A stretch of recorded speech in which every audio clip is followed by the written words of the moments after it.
ఉంచి అనేక మందికి సాక్షుడిగా నిలబెట్టినందుకు కృతజ్ఞత. మాకు కాదు యెహోవా, మాకు కాదు, స్తుతియు మహిమ ఘనత నీ నామముకే కలుగుగాక. నరపుత్రుడా, చక్కగా నిలబడి నీలో ఉండి నేను మాట్లాడతానని యెహెజ్కేలు గ్రంథం 2వ అధ్యాయంలో సెలవిచ్చారు. మేము మాట్లాడితే ఎవరికీ ప్రయోజనం లేదు, కానీ మీరు బోరగా వాడుకుంటే గుండె చెదిరిన వారు బాగు చేయబడతారు, రోగులకు స్వస్థత కలిగితే అద్భుతాలు ఇక్కడ చూడగలుగుతారు. ఈ గ్రామంలో ఎంతమంది అయితే ఉన్నారో మైక్ శబ్దం ద్వారా వింటున్నాం, వాళ్ళ హృదయాల్లో నీ ఆత్మ కార్యము జరగలుగుతారు. ప్రతి ఒక్కరితో మాట్లాడి మాతో మాట్లాడి నన్ను మరుగు చేసింది వాడుకోమని యేసు పరిశుద్ధ నామమును బట్టి వినయంతో ప్రార్థించి ఈ మనవులని వేడుకుంటున్నాను తండ్రి, ఆమేన్. హల్లెలూయా. ముందుగా మన ప్రభువును రక్షకుడైన యేసుక్రీస్తు వారి శ్రేష్టమైన నామములో దేవాది దేవుడి కృతజ్ఞతలు, నన్ను ప్రేమతో ఆహ్వానించే దైవజనులకు మీకు కూడా అందరికీ వందనాలు పేరు పేరున.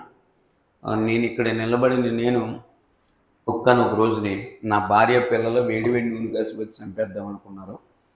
ఇది కావాలంటే కొవ్వు టోల్గేట్ దగ్గర ఈ ఊరు అమ్మాయి మా ఊరు ఇచ్చారు, మల్లాడి జయరాజు గారికి, వాళ్ళ పిన్ని గారికి, వాళ్ళ చిన్నత్త గారు కూడా ఇక్కడ ఉన్నారు. మధ్యాహ్నం ప్రేయర్ చేయించుకున్నారు కదా. అక్కడ అడగొచ్చు మీరు ఏదైనా వివరాలు కావాలి, ఎందుకంటే మా పాస్టర్ గారి ఫోన్ నెంబర్ ఈ బుక్ మీద కూడా ఉంటుంది. అంటే ఈ అబద్ధాలు చెప్తే మరి బాగోదు కదా, అందుకని చెప్తున్నాను. ఎందుకంటే భార్య పిల్లలు వేడి నూనె కాసి ఎందుకు చంపాలనుకున్నారంటే పీకి పట్టుకుని తొక్కేసేవాడిని అనమాట. జుట్టు పట్టుకుని ఈడ్చి గోడకేసి కొట్టేసేవాడిని, విపరీతంగా తాగేసి. ఎలా ప్రవర్తించేవాడిని అంటే ఇలాంటి వాడు మా భూమి మీద ఉండటం వేస్ట్ అని అనుకున్నారు అందరూ. మా అమ్మ నన్ను పెంచిన మట్టా సువర్ణ రత్నం ఔరంగాబాద్, మాది సొంత. నాన్నోళ్ళదేమో ఆరికిరావులో, అమ్మమ్మ వాళ్ళది ఔరంగాబాద్, ఇక్కడే పక్కనే కదా వాడపల్లిలో. నీ వాడపల్లికి పెద్ద వాడపల్లి అంటారు. అయితే ఆవిడందే నిన్ను అనవసరంగా పెంచేవాళ్ళ, ఉగ్గుపాల్లో 2 ఒడ్డు గింజలు అయితే చచ్చిపోయాడు దరిద్రుడయి. ఏ టైరు నీ తల మీద ఎక్కట్లేదు అంటారు, ఏ లారీ అని నీ నెత్తి మీద ఎక్కితే దరిద్రం వదులుకోనే ఉంటాయి. మా అమ్మ వాళ్ళు చెల్లి ఒక ఆవిడ ఉందే, వీడితో నువ్వు కాపురం చేయలేవు, అన్నంలో మందు కలిపి పెట్టి చంపేమంది. మా అమ్మ వాళ్ళ చెల్లి అత్తులు దొరకని మా పిన్ని అనమాట. నా భార్య పిల్లలు అయితే వేడి నూనె కాసుకొచ్చి చంపేద్దాం అనుకున్నాను. అందరూ నా సాగు కోరుకున్నారు, నన్ను మాత్రం ఏసై కోరుకున్నారు. సపోర్ట్ కోరుకుంటే హల్లెలూయా. వాస్తవానికి ఇక్కడ ఈ పాటికి మర్చిపోయేవాళ్ళు నన్ను, కానీ ఈరోజు అనేక మందికి సాక్షిగా నిలబడ్డానంటే ఏ యోగ్యత అర్హత లేని నన్ను వాడుకుంటాను. దేవుడికి మహిమ కలిగిన కదా. నేను చాలాసార్లు అంటాను, యేసు ప్రభు వారంట గాడిద మీద కూర్చుంటే గాడిదని కింద నడవనివ్వలేదంట కదండి అయ్య గారు. ఎందుకు తెలుసా? ఎవరున్నారు యేసయ్య మీద? గాడిద మీద ఎవరున్నారు? యేసయ్య ఉన్నారు. ఈ యేసయ్య ఆయన మీద గాడిద మీద కూర్చుంటాం వల్ల గాడిదకి విలువ. ఈరోజు నేను అనేక మీటింగ్స్లో ఒక స్పీకర్గా వాడబడుతున్నానంటే అది సాక్షిగా అయినా ఇన్ని 3500 ప్లేసులు, 8 రాష్ట్రాలు. అసలు నేనే ఆశ్చర్యపోతుంటాను. అసలు నాకు ఆ ఊరు ఔరంగాబాద్ తప్ప వేరే ఊరు తెలియదు. అలాంటిది 8 రాష్ట్రాల్లో దేవుడు తీసుకెళ్ళాడంటే ఆయనకి మహిమ కలిగింది. స్తోత్రం చెప్తాము. ఎందుకు ఈ విషయం చెప్తున్నానంటే మీరు చాలాసార్లు అనుకుంటున్నారు మా ఆయన మారరండి అని చెప్తారు అయ్యగారి దగ్గరికి వచ్చి ప్రార్థన చేయమంటారు. అయ్యగారు మా ఆయన రోజు తాగేసి వచ్చి కొట్టేస్తున్నాడు, మా ఆయన గారు మారేలాగా ప్రార్థన చేయండి అంటారు. అలాగేనమ్మా ప్రార్థన చేద్దాం, ఈ ఉపవాస కొట్టాల్లో దేవుడు అద్భుతం చేస్తారంటే మీరు ప్రార్థన చేసిన మాట అండి అంటారు. మళ్ళీ ప్రార్థన చేయమని చెప్పేది మీరే, ప్రార్థన చేస్తే మారరండి అని చెప్పేది ప్రవచనాలు నువ్వు చెప్తున్నప్పుడు ఎందుకు జరుగుతాయి? నమ్మటం నీ వల్ల అయితే నమ్మమరికి సమస్తము ఆయన ఉన్నది లేనట్టు లేనిది ఉన్నట్టు చేయగల సమర్థం. నన్ను చూస్తే చాలామంది ఆశ్చర్యపోతూ ఉంటాయి, నువ్వా అంటే నేను అలా మారుతాడు. పనికిమాలోని పనికొచ్చే పాత్రలాగా చేస్తాడు. నేను పనికి వస్తున్నాను అనుకున్నవాడిని ఎందుకు పని చేయని పక్కన కూర్చోబెడతాడు. ఆయన స్టైలే వేరు. స్తోత్రం చెప్దాం. 113వ కీర్తన 8వ వచనం ఒక మాట చదివిన తర్వాత నేను సాక్ష్యంలోకి వెళ్తాను. ఆయన నేల నుండి దరిద్రులను లేవనెత్తువాడు, పెంట గొప్పల మీద నుండి బీదలను పైకెత్తువాడు, రాజులు ఎదుట. ఎవరితో కూర్చోబెడతాడంటే ఆయన చదవండి, ఆ మాట కంటిన్యూ చేయండి. దరిద్రులను లేవనెత్తువాడు, పెంట గొప్పల మీద నుండి బీదలను పైకెత్తువాడు.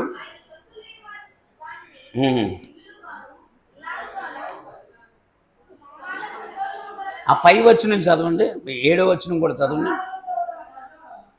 ప్రధానులతో తన ప్రజల ప్రధానులతో ఆయన కూర్చుండి పెట్టుకై ఆయన నేల నుండి దరిద్రం లేవనెత్తువాడు.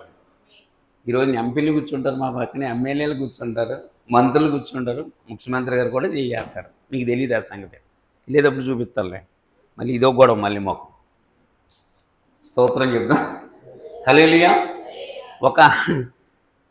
ఒక సాధారణమైన వ్యక్తిగా మాకు ఎవరో రెస్పెక్ట్ ఇవ్వరు, కానీ ఈ రోజుని ఈ పరిశుద్ధ గ్రంథమైన బైబిల్ మేము మోస్తున్నాం. ఆయన మమ్మల్ని విజయవంతంతో ఊరేగిస్తున్నాడు. స్తోత్రం చెప్దామా? హల్లెలూయా. అందుకే ఒక ఆయన ఎక్కువ జైపాల్ గారు పడతారు, వాక్యమును యాకోబుకు తెలియజేసిన వాడని ఏ జనమునకిలాగున చేసి ఉండలేదని దేవునికి స్తోత్రము గానము చేయు మనమందరము స్తుతి గానము చేయుటయే. మనమందరము స్తుతి గానము చేయుట మంచిదే. ఒకళ్ళు పాట పాడుతుంటే ఒకళ్ళు మూతిలో పెట్టి చూస్తూ ఉంటారు. ఒక్కొక్కళ్ళు ఆవిడకే ఇచ్చేస్తారు పాటలన్నీ, ఆయనకే ఇచ్చేస్తారు పాటలన్నీ. మనమందరం కలిసి దేవుణ్ణి స్తుతించాలి. సరే, ఒక సందర్భం చెప్పి నేను వెళ్తాను. అయ్యగారు కూడా మా ఇంటికి వచ్చారు, అమ్మగారు కూడా వచ్చారు.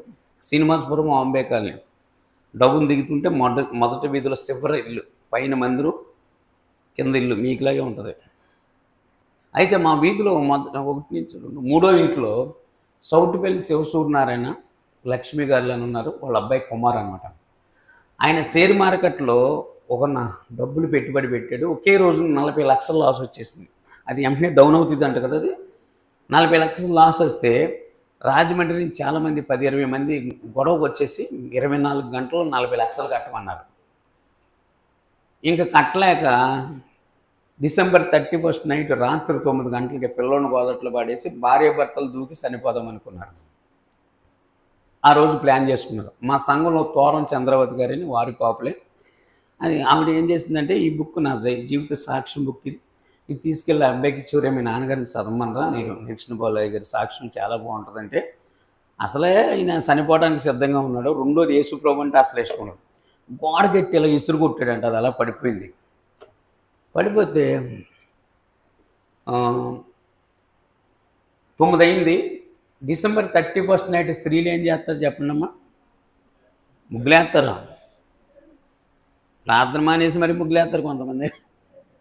సరే బయలుదేరి వెళ్తున్నారు. ఈ పగల గొడవ జరుగుతూ చుట్టుపక్కల వాళ్ళు చూస్తారు కదా. మన గొడవ ఎంత ఉన్నా కానీ ఎదుటోళ్ళు గొడవ అయితే దడికి ఇలా చూసేస్తాం. మన ఇంట్లో అదే చూస్తూ ఉంటుంది, అయినా చూస్తాం మనం. ఎదుటోళ్ళది చూస్తామంటే మనకు సరదా కదా.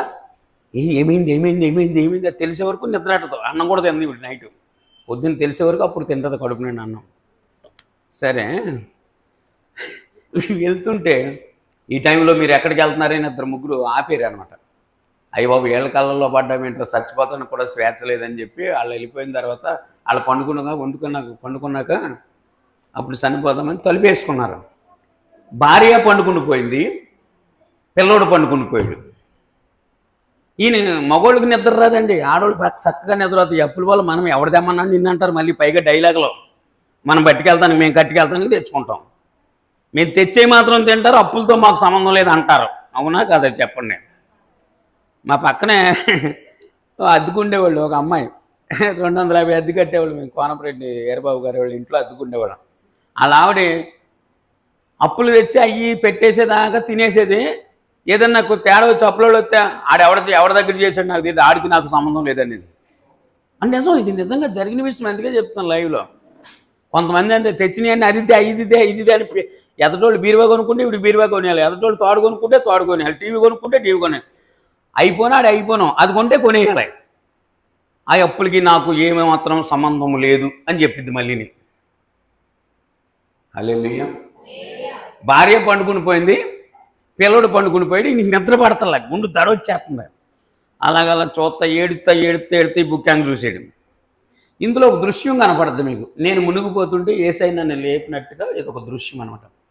ఇది నాకు దర్శనం. గోదావరి నదిలో నేను కొట్టుకెళ్ళిపోతుంటే యేసయ్యని బిగ్గరగా కేకలేస్తే నన్ను చేయి పట్టుకుని లేపి నీటి మీద నిలబెట్టాడు. స్తోత్రం చెప్పాం. నిలబెట్టి ఆయన అన్నాడు, అనేక మంది నశించిపోతున్నారు, నా గురించి ప్రకటించని నాకు ఒక దర్శనం. అది నేను నా బుక్ టైటిల్ మీద వేసుకున్నాను. చూస్తున్నాడు. ఇలా ఓపెన్ చేసి ఇలా తీయగానే ఇందులో అప్పుల బాధ తట్టుకోలేక ఆత్మహత్య చేసుకుని చనిపోదాం అనుకున్నానని ఒక టైటిల్, సబ్ టైటిల్ ఒకటి ఉంటుంది, అది కనపడింది. పేజీ నెంబర్ 27 అంతా చూశారు. అక్కడికి వెళ్ళి చదవటం మొదలెట్టారు. రాత్రి 9 గంటలకి పట్టుకున్న బుక్ పొద్దున్న 4:30 వరకు చదవటమే పని అయిపోయింది. స్తోత్రం చెబుతాను. భార్య పండుకుని పోయింది, కొడుకు పండుకుని పోయాడు, ఈయనేమో లీనమైపోయాడు. ఈలోపు 4:30కి లేచి పదండి వెళ్దాం మనం గోదావరికి అంది. ఆయన అన్నాడు, ఇప్పుడు మనం వెళ్ళవలసింది గోదావరికి కాదు, యేసయ్య గారికి అన్నాడు. చప్పట్లు కొడుతూ ఉన్నామన్నాడు. హల్లెలూయా. ఆ బుక్ పట్టుకుని పొద్దున్నే వచ్చేసాడు. నేను బైబిల్ చదువుకున్నాను. 3 గంటలకు లేచిపోతాను, 4 వరకు ప్రార్థన చేసుకుని 5 వరకు బైబిల్ చదువుకునేవాడిని. ఇదివరకు పని తక్కువ ఉన్నప్పుడు పని ఎక్కువ అవటం వల్ల టైం మార్చుకున్నాం. మరి ఏం చేస్తాం? రాత్రి 11 వరకు ఎక్కడుండి భోజనం పెట్టేటప్పుడు 12 అయ్యి, పడుకునేటప్పుడు 2 అయ్యి, మళ్ళీ 3కి లేగాలంటే కష్టం కదా. మీరేమంటారు? 3 రోజులు మీటింగ్లు కాదంటే ఎక్కలా పోయమని వేస్తారు. మాకు రోజు ఇదే పని.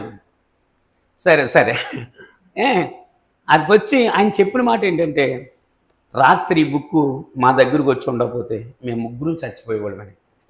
నేను మీరు చెప్తే నమ్మరు, కుమ్ములు ఏడ్చాను. నేను పడుకున్నప్పుడు వేడి నూనె కాసిపోసి చంపేద్దాం అనుకున్నాను నా భార్య పిల్లలు.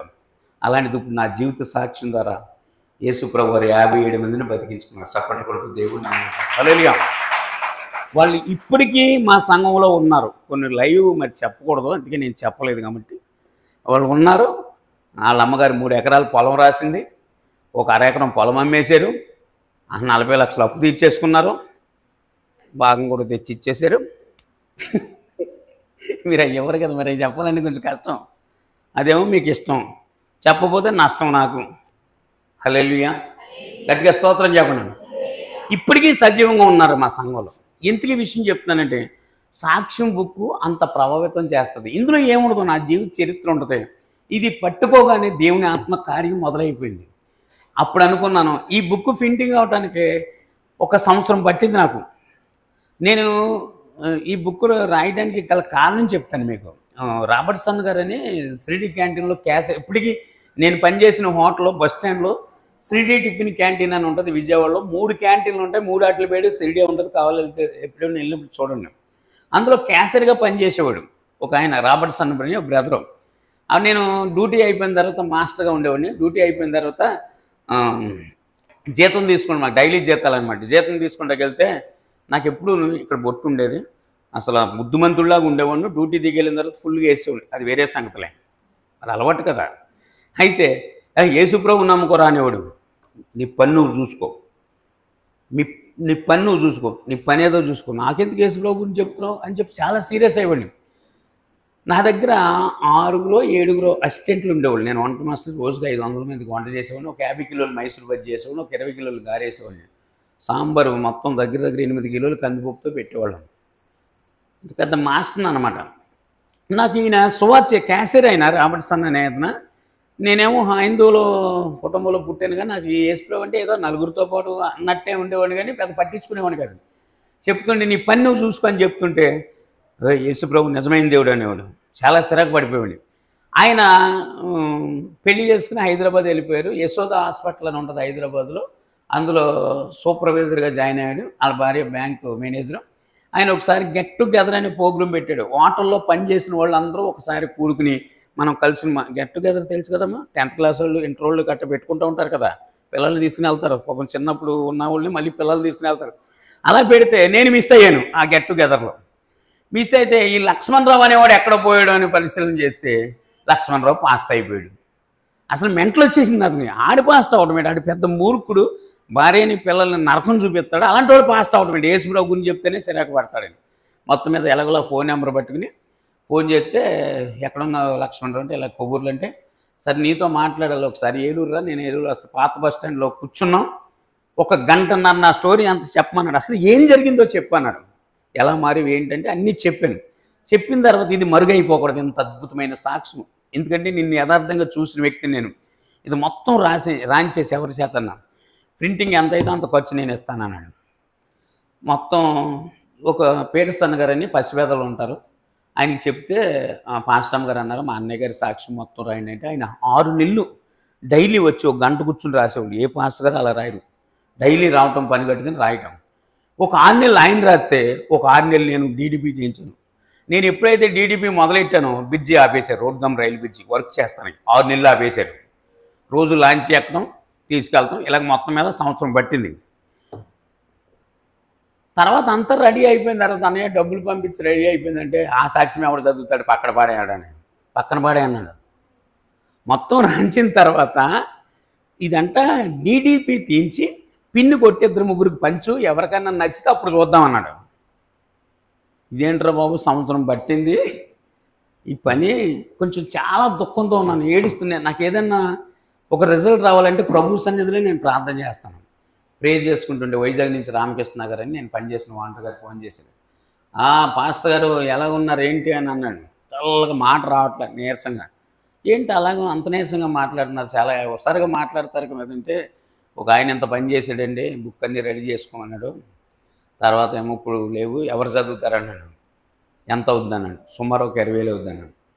అకౌంట్ నెంబర్ పంపించి నేను వేస్తానన్నాడు. సప్పటి కొడుకు దేవుడు నామమున హల్లెలూయా.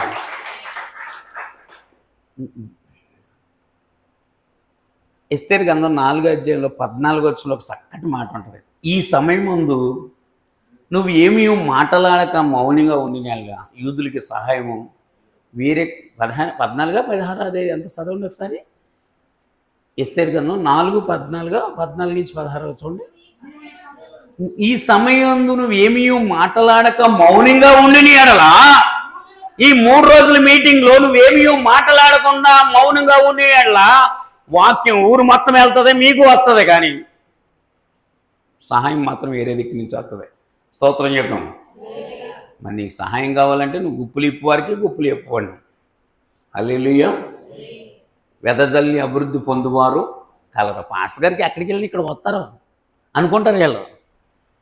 ఈ సమయం అందు ఏమీ మాట్లాడక మౌనంగా ఉండేది. అప్పుడే 1 రోజున్నర గడిచిపోయింది. ఇద్దాంలే, చేద్దాం. కొంతమంది చేద్దాం, కంగారు ఏముంది, అయ్యగారికి ఉన్నాయి చేద్దాం అనుకుంటూ ఉంటారు. ఈ సమయం అందు ఏమీ మాట్లాడక మౌనంగా ఉండేది ఎడలా సహాయం, దేవుడు సహాయం ఆపడం తెలుసా మీకు. నెంబర్ మారుతాడంతే. నేను ఇక్కడ అయ్యగారు వచ్చి ఇక్కడ పని చేయలేదని ఇంకొక అయ్యగారిని తీసుకొచ్చి పెడతాడు, పని ఏం ఆగదు. కొంతమంది అంటారు, నన్ను పిలుస్తారేమని చూసి నేను వంట చేద్దామని పిలవలే. నువ్వు పిలవకపోతే, నువ్వు వంట చేయకపోతే వంట ఏం ఆగిపోతావు, పెద్ద బోడి కటింగ్ ఇచ్చేస్తున్నావు. కానీ ఒక్కొక్క ఆవిడ అంటుంది, నన్ను పిలుస్తారేమని చూసి నేను అమ్మగారికి పట్టించుకోలేదు, అయ్యగారికి పట్టించుకోలేదు. మరి అలాగా భోజనాలు మానేద్దామా? హల్లెలూయా. ఆ సమయం నువ్వు చేయకపోతే నీ పని ఇంకొకటి చేసేస్తాడు, కానీ నువ్వు పోగొట్టుకుంటావు అంతే. హల్లెలూయా. సంవత్సరం కష్టపడి మేము కష్టపడితే ఫుల్లుగా కొట్టిన టైర్కి తుస్సుని గాలి తీసినట్టు తీసి పడేశాడు. నాకు ఒక సిస్టమ్ ఏంటంటే, దేవుడు ఏది తన చిత్తం లేకపోతే ఏది చేయడు. ఆయన అనుమతి లేనిది తల వెంట్రుక కూడా ఊడి కింద పడదంట. నన్ను అర్ధరాత్రి గంట 12ంటికి ఇల్లు గాలి చేయించారు గారు. భార్య భర్తలు గొడవ అయితే ఆ కోపం నా మీద చూపించి మొత్తం సామాన్లన్నీ బయటపడేసారు రాత్రి 12ంటికి. ఎవరికి చెప్పుకుంటాం, మాకు ఎవరెత్తారు, మాకు ఇల్లు ఇవ్వటమే కష్టం. ఏంటో మరి వాళ్ళ నష్టం, మాకేమో వాళ్ళంటే ఇష్టం. హల్లెలూయా. గట్టిగా స్తోత్రం చెప్తాం. అర్ధరాత్రి 12ంటికి ఎవడన్నా అసలు బుద్ధి జ్ఞానం ఉన్న వాళ్ళు నెల ముందు చెప్తారు, ఇంకా 2 నెలల ముందు చెప్తారు. అర్ధరాత్రి 12 సామాన్లు పడేసాడు. ఏడుతో కూర్చున్నాను. ఓ పాస్టర్ గారు గుర్తొచ్చారు, ఫోన్ చేశాడు. కత్తట్టుకుని వచ్చేసాడు నా మీదకి, పాకేసుకుంటే 5 లీటర్ కిరసనాలు తెచ్చేసాడు చంపేస్తానని. సంవత్సరం తర్వాత అదే 5 లీటర్ల కిరసనాలు నెత్తి మీద పోసుకుని అగ్గిపుల్ల వేసుకున్నాడు. నేనున్నాను, ఆయన లేడు. జాగ్రత్త అన్నాడు మధ్యాహ్నం పాస్టర్ గారు. జాగ్రత్త, సేవకుల జోలికి రాకూడదు. వాళ్ళు ఈ గ్రామం అంతా బాగోవాలని కన్నీళ్ళు కారుతారు, ఈ గ్రామంలో ఉండకూడదని వాళ్ళ గోల చేస్తారు. ఈ గోల ఏంటో నాకు ఇప్పటికీ అర్థం కాదు. మీరు బాగుండాలని మేము ప్రార్థన చేస్తాం, మేము బాగుంటే వాళ్ళు కొనేసుకుంటున్నారు, వాళ్ళు కొనేసుకుంటున్నారు ఏడుతుంటారు. మీరు ఎప్పుడూ సమృద్ధిగా ఉండాలని మేము ప్రార్థన చేస్తాం. నిజంగా చెప్తాం, ఏ సేవకుడైనా సరే సంఘం కొరకు, గ్రామం కొరకు కన్నీళ్ళు కార్చే సేవకుడు ఉంటే ఆ ప్రాంతం అంతా దీవెనకరంగా ఉంటుంది. హల్లెలూయా. గట్టిగా స్తోత్రం చెప్తాను. పెద్దవాడపల్లి దగ్గర సింతలు ఉంటాయి కదా అయ్యారు, అక్కడ రోడ్డు ప్రమాదాలు తెగ జరిగాయంటే చాలామంది చచ్చిపోతూ ఉండేవాళ్ళు అంటారు. అక్కడ యేసు కృపా సన్నిధిని మా గురువుగారు మందిరం పెట్టారు. ఎప్పుడైతే ఈ మందిరం పెట్టి అక్కడ ప్రార్థనతో మీయటం మొదలుపెట్టారో శాపాలు ఆగిపోయి. స్తోత్రం చెప్దాము. నీ సేవకుడు నీ ఊరిలో ఉంటే నీ ఊరికి దీవెన, నీ గ్రామానికి దీవెన, నీ ఇంటికి దీవెన, అంతే. స్తోత్రం చెప్దాం.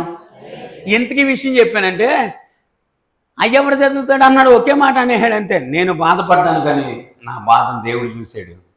రామకృష్ణ గారిని పేరు ఏం చేసాం, ప్రింటింగ్ ఏం చేసాం, ప్రింటింగ్ ఏంచి ఆయన అన్నాడు ఎందుకు ఊరికే పంచిపెట్టాను, ఊడిపోయి అని చెప్తే అరగంటలోకి వెళ్ళిపోతాయి, మా ఎక్క కోటి, మా చెల్లి కోటి, మా పిన్ని కోటి అంటారు, అవసరం ఉన్న వాళ్ళు ఏమో ఎవరో తీసుకోరు, కొద్దిగా ఎంతో కొంత పెడదామన్నా. ఫస్ట్ బుక్ 15 రూపాయలు పెట్టాను. 4 రోజుల్లో అయిపోయి మంచి స్పందన వచ్చేసింది. ఆ బుక్లోది ఒక ఆయన సౌటుపల్లి శివసూర్యనారాయణ గారు చదివినప్పుడు నాకు అర్థమైంది దేవుడు ఎందుకు ఎంత లేట్ అయింది, సంవత్సరం లేట్ అయిందంటే ఇలాంటి ప్రాణాపాయ స్థితిలో ఉన్న వాళ్ళు ఎంతోమంది రక్షణలో నడిపించబడతారు. హల్లెలూయా, గట్టిగా స్తోత్రం చెప్దాం. ఇంకో సందర్భం చెప్పి నేను చెప్పేస్తాను సాక్ష్యం. రాజమండ్రి మిలిటరీ కాలనీలో అగ్రిగోల్డ్లో ఏజెంట్గా పనిచేసేవాడు ఒక ఆయన. అప్పుల బాధ తట్టుకోలేక లేదు ఈ అప్పులు ట్యాక్స్ అగ్రిగోల్డ్లో గొడవలు జరిగినాయని ఇంట్లోంచి పారిపోయి వెళ్ళిపోయాడు. వెళ్ళిపోతే చెప్పాను కదా, పారిపోయి వెళ్ళిపోతే ఇంటికాడ భార్య పిల్లలు ఉన్నారు. వాళ్ళు వచ్చి మీ ఆయన ఎక్కడున్నాడు చెప్పు అని పెద్ద గొడవ పెట్టేస్తుంటే ఆ అమ్మాయిది అసలు సెన్సిటివ్ ఏంటంటారు, మాట అంటే తట్టుకోలేని స్వభావం.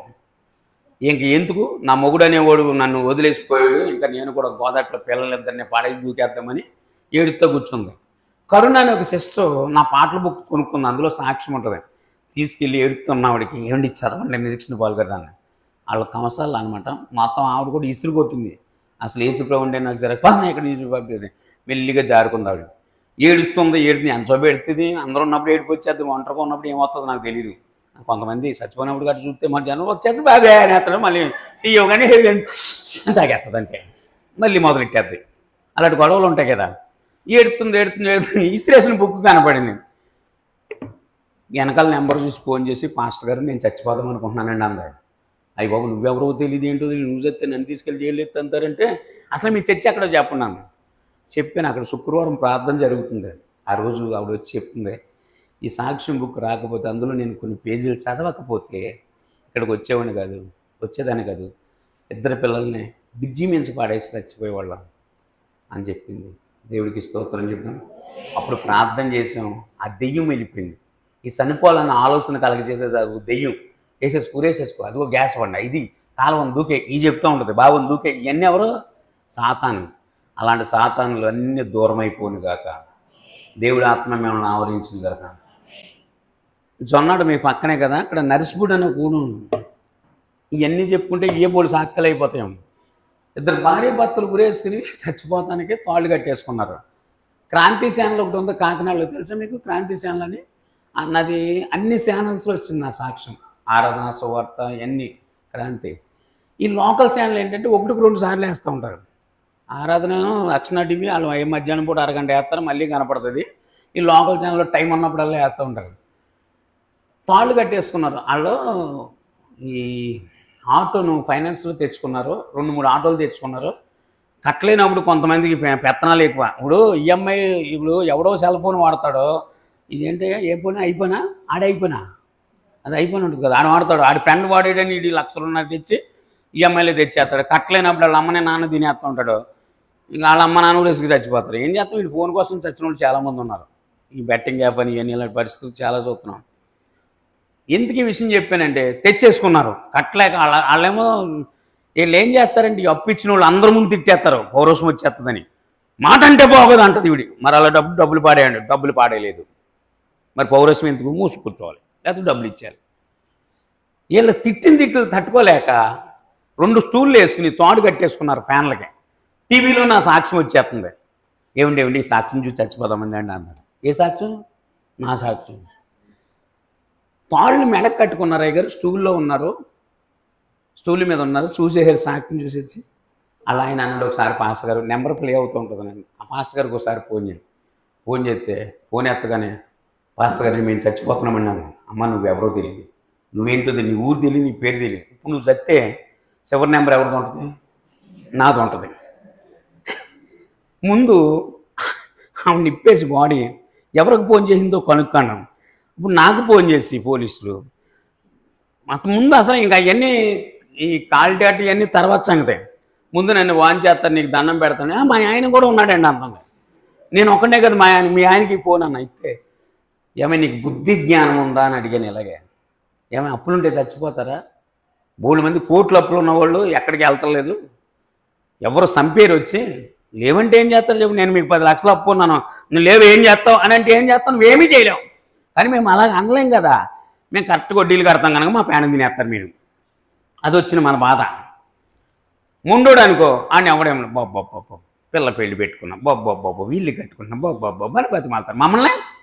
ఇవ్వకపోతే ఎలా కుదిరింది మాస్టర్ గారు అని మా మీద బాబులు మాట పడలేం. మందులను అడిగితే మరీ బాధ. ఏం చేస్తాం, చేత బాధలు చేతే పీత బాధలు పీతే అన్నాడు ఆయన. హల్లెలూయా, గట్టిగా స్తోత్రం చెప్పండి అని చెప్తే ఆయన ఏమన్నాడంటే, మామూలుగా చచ్చిపోదాం అనుకున్నాం పాస్టర్ గారు, టీవీలో మీ సాక్ష్యం చూసాం కదా, ఇంకా మేము చచ్చిపోం కాక చచ్చిపోం తోళ్ళు ఇప్పేస్తానని. స్తోత్రం చెప్పడం. ఆయన స్వయంగా మా ఇంటికి వచ్చి, అంటే ఆయన తర్వాత ఆటోస్కి ఏదో కిరాయి టోల్గేట్ దగ్గర నుంచి అంగర వెళ్తానికి వచ్చి ఇక్కడ నిరీక్షణ బాలు గారు ఎక్కడ ఉంటాడని ఎతుకుని వస్తే మా పాస్టర్ గారు ఉన్నారు. ఆ రోజు ఊరేసుకు చచ్చిపోవటానికి చూసింది మేమేనండి అని చెప్పాడంట. సరే అదే నర్సిపూల్లో వాళ్ళ చర్చిలో ఒక పెళ్లి జరుగుతుంది, నేను గెస్ట్గా వెళ్ళాను. నేను ఫోన్ చేస్తుంటే మెల్లిగా దగ్గరికి వచ్చి ఇలా చూస్తున్నారు. ఏంటి బాబు అన్న, నేను ఎవరో మీకు తెలుసాను. మిమ్మల్ని ఎప్పుడు నేను చూడలేదంటే, ఆ రోజు తాడు కట్టుకున్నది నేనే అన్నాడు. ఆయన చెప్తున్న సాక్ష్యం. నేను అన్నాను, ఒక 5 నిమిషాలు వీడియో తీసుకుంటాను, వాయిస్ ఓవర్ ఏదంటారు అది ఇవ్వండి. ఇల్లు వాళ్ళ పాస్టర్ గారిని అడిగి ఇమ్మన్నాను, నువ్వు ఏదన్నా సాక్ష్యాలు గట్ట చెప్తే మా సంఘంలో చెప్పాలి కానీ ఇంకెక్కడ చెప్పకూడదు అన్నాడు అంట ఆయన. 57 మంది దేవుడు బ్రతికించుకున్నాడు. స్తుతియు మహిమ ఘనత యేసయ్యకి మాత్రమే కలిగిన కాక. స్తోత్రం చెప్దాము. ఇవన్నీ చెప్పుకోకపోతే అసలు ఉండదు. తర్వాత ఒక రోజు నేను మొన్న చెప్పాను కదా, ఒక రోజు చిన్నపిల్లడు ఇలాంటి పిల్లోడికి పావలా ఇచ్చి కొబ్బరి నూనె తేమని పంపించిందంట. అలా మంచి నూనె కూర వండుతానికి మంచి నూనెనా, ఇది మంచి నూనె సెట్ నూనె ఏదో నూనె పట్టుకెళ్తారు కదా. అయితే ఆడు 5 రూపాయలు పోసేస్తే గ్లాస్ నిండిపోయిందండి. మా అమ్మ కొసర మందండి అని. కొసర ఏంటి ఇదివరకు కొసర లేకపోతే ఎసరే తర్వాత కొసర ఎక్కడైందంటే ఈ పక్కన ఏంటి అన్నాడంట. మొత్తం మొలిగిపోయిందంట, కొసరట్టుకు నెల్లాడంట. అలాగే నేను కొసర చెప్పాలి తప్ప అసలు ఉండదు. సరే నా పేరు మారిశెట్టి లక్ష్మణరావు. మారిశెట్టి అంటే గౌడ అంటే గమలోళ్ళు అంటారు కదా, గమలోళ్ళేనా ఏదో ఒకలే, అంటే కులంతో పని ఏం లేదు కానీ ఎక్కడి నుంచి వచ్చానన్నది విషయం ఖచ్చితంగా తెలియాలి. మాది ఆరికిరావుల గ్రామం. మా తల్లిదండ్రులకి 4 సంతానంలో నేను 5వ సంవత్సరంలోనే నాన్న చనిపోయిన కారణం చేత మట్ట సోరణ రత్నం ఏం చేశారంటే మా అమ్మగారికి వేరే మ్యారేజ్ చేసి ఔరంగాబాద్ తీసుకొచ్చారండి. అందరినీ బడిలో దుంపల బడో కప్పల బడో ఏదో బడి అంటారు కదా, అందులో వేసారండి. ఇందాక సిస్టర్ అడిగింది, మీరు నిజంగా చదువుకున్నారా లేదో చెప్పండి అని. నాన్న చచ్చిపోయాడు. బళ్ళు ఎత్తే వీళ్ళు దుద్దే టైంలో ఈ గోదావరి రోడ్డు పక్కన గేదెలు మేపుకునే వాళ్ళు ఉంటారు కదా, వాళ్ళ ముంజుకాయలు కానీ దానికని తాటికాయలు కానీ ఈ కాయలు కానీ వెళ్తుంటే వాళ్ళ వెనకాల పలక పక్కన పడేసి వాళ్ళ దగ్గరికి వెళ్తుంటే ఎవరో సూరంతో చెప్పాడంట, మీ మనమని ఏమన్నా పాలేరుతామని పెట్టామంటే లేదంటే అంటే ఆడి గేదెలు కాస్తున్నాడు గోదావరి రోడ్డు పక్కన. తాత దగ్గర చేతికర్రలు ఉంటాయి, ముసలోళ్ళ దగ్గర చేతికర్ర ఒకటి ఉంటుంది. ఆ కర్రటికి గౌడేసిపేటంతా తరిద్దాన్ని కొట్టి రేపు బళ్ళోకి వెళ్తావు గేదెలు కాస్తావు అన్నాడు. నేను గేదెలనే కాస్తానన్నా, నీ కారం సావు అని చెప్పి పాలేరుతానని పెట్టాడు. అందుకే నాకు చదువు లేదు నా మొఖానికి. మీరన్నీ చదువుకుని పిల్లలు మీకే నేను చదవను అంటుంది. తర్వాత ఎడుతుంది, ఏడ్చినా చదువు రాదు. ఇంకా ఏ టైంలో చేసిన పని ఇప్పుడు ఏడుతున్నాం, సుఖమేముంది ఇప్పుడు ఏడితే. అన్నం ముద్ద అయిపోయిన తర్వాత పదును రావాలంటే వస్తుందా, ముందు వార్చుకోవాలి. ఓకే, హల్లెలూయా. అంటే వంట మేస్తుంది కదా, మరి ఆ భాషలో చెప్తున్నాను. మీకు ఆడవాళ్ళు కదా అన్నాలు ఉంటారు కాబట్టి మీకు అర్థమవుతుంది. సరే అలా పశువులు కాస్తున్న నన్ను బొల్ల వెంకటేశ్వరరావుని మా పెద్దమ్మ గారి కుమారుడు సిడి క్యాంటీన్లో క్యాషియర్గా పనిచేసేవాడు. కె నాగుల మేరా గారు అని తెలుగుదేశంలో పార్టీలో తిరుగుతారు. ఆయన మా అన్నయ్య ఫ్రెండ్, వాళ్ళిద్దరు కలిసి చదువుకున్నారు. అయితే కొవ్వూరు ఔరంగాబాద్ వచ్చాడు. మరి చిన్నప్పుడు తండ్రి చనిపోయాడు, తల్లి ఉన్న దగ్గర లేదు. నేను బెజవాడ తీసుకెళ్ళి మంచి భవిష్యత్తు చూపిస్తాను వస్తావన్నాడు. భవిష్యత్తు అంటే ఎవరికి ఇష్టం ఉండదండి, వస్తానన్నా. ఔరంగాబాద్లో గౌడస్లు ఎంతమంది ఉన్నారో మా ఊళ్ళందరూ ఇంటింటికి వెళ్ళి మా అన్నయ్య బెజవాడ తీసుకెళ్తాను. ఒరే నువ్వు చాలా తొండ్రోడు, బెజవాడలో రౌడీలు ఎక్కువ ఉంటారు, జాగ్రత్తలు కాలేజీ తీసేస్తారని చెప్పి మరి పంపించారు. సున్నం పట్టీల సెంటర్లో తీసుకెళ్ళారు. అక్కడ నవోదయ టీ స్టాల్ అని ఉంటుంది, అందులో కప్పులు కడిగే పనిలో పెట్టాడు. అది భవిష్యత్తు అంటే. గేదెలు కాసుకునేవాడికి విలువ ఉంటుంది కానీ కప్పులు కడిగేవాడికి, ఎందుకంటే ఆ గేదెలు కాసుకునే టీ తాగితే ఆ కప్పు కూడా నేనే కడగాలి, అంతే కదా. మీరు చెప్తే నమ్మరు, 20 సంవత్సరాల వయసు వచ్చే వరకు కప్పులు కడగటమే పని. ఎందుకు కడగవలసి వచ్చిందంటే ఊళ్ళో గొప్పగా చెప్పుకున్నాం. గొప్పలకి వెళ్తే తిప్పలు అంట మనకి. చాలామంది గొప్పలకి ఇది ఎక్కడ కొన్నామో తెలుసా అని గొప్పగా చెప్పుకుంటుంది. అది 150 కొనుక్కొచ్చేవాళ్ళు చీరను చూస్తే అర్థమైపోతాయి. కొంతమందికి ఎక్కువ చెప్పుకుంటాం, అదొక జబ్బు.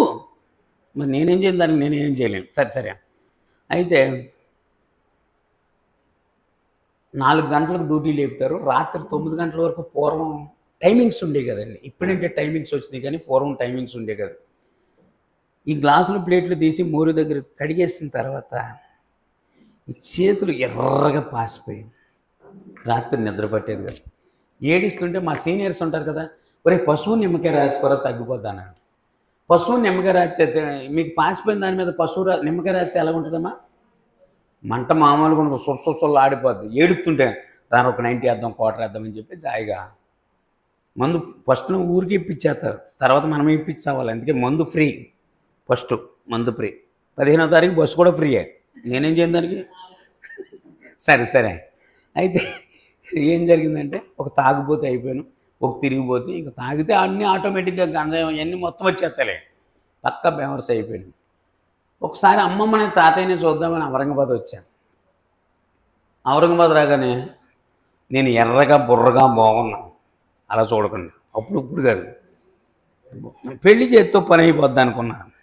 నేను చాలాసార్లు చెప్తూ ఉంటాను, నేను ప్రతిదానికి ఆధారం, ఏ దారం లేకపోతే ఆధారమే కదా, ఆధారం చూపిస్తూ ఉంటాను.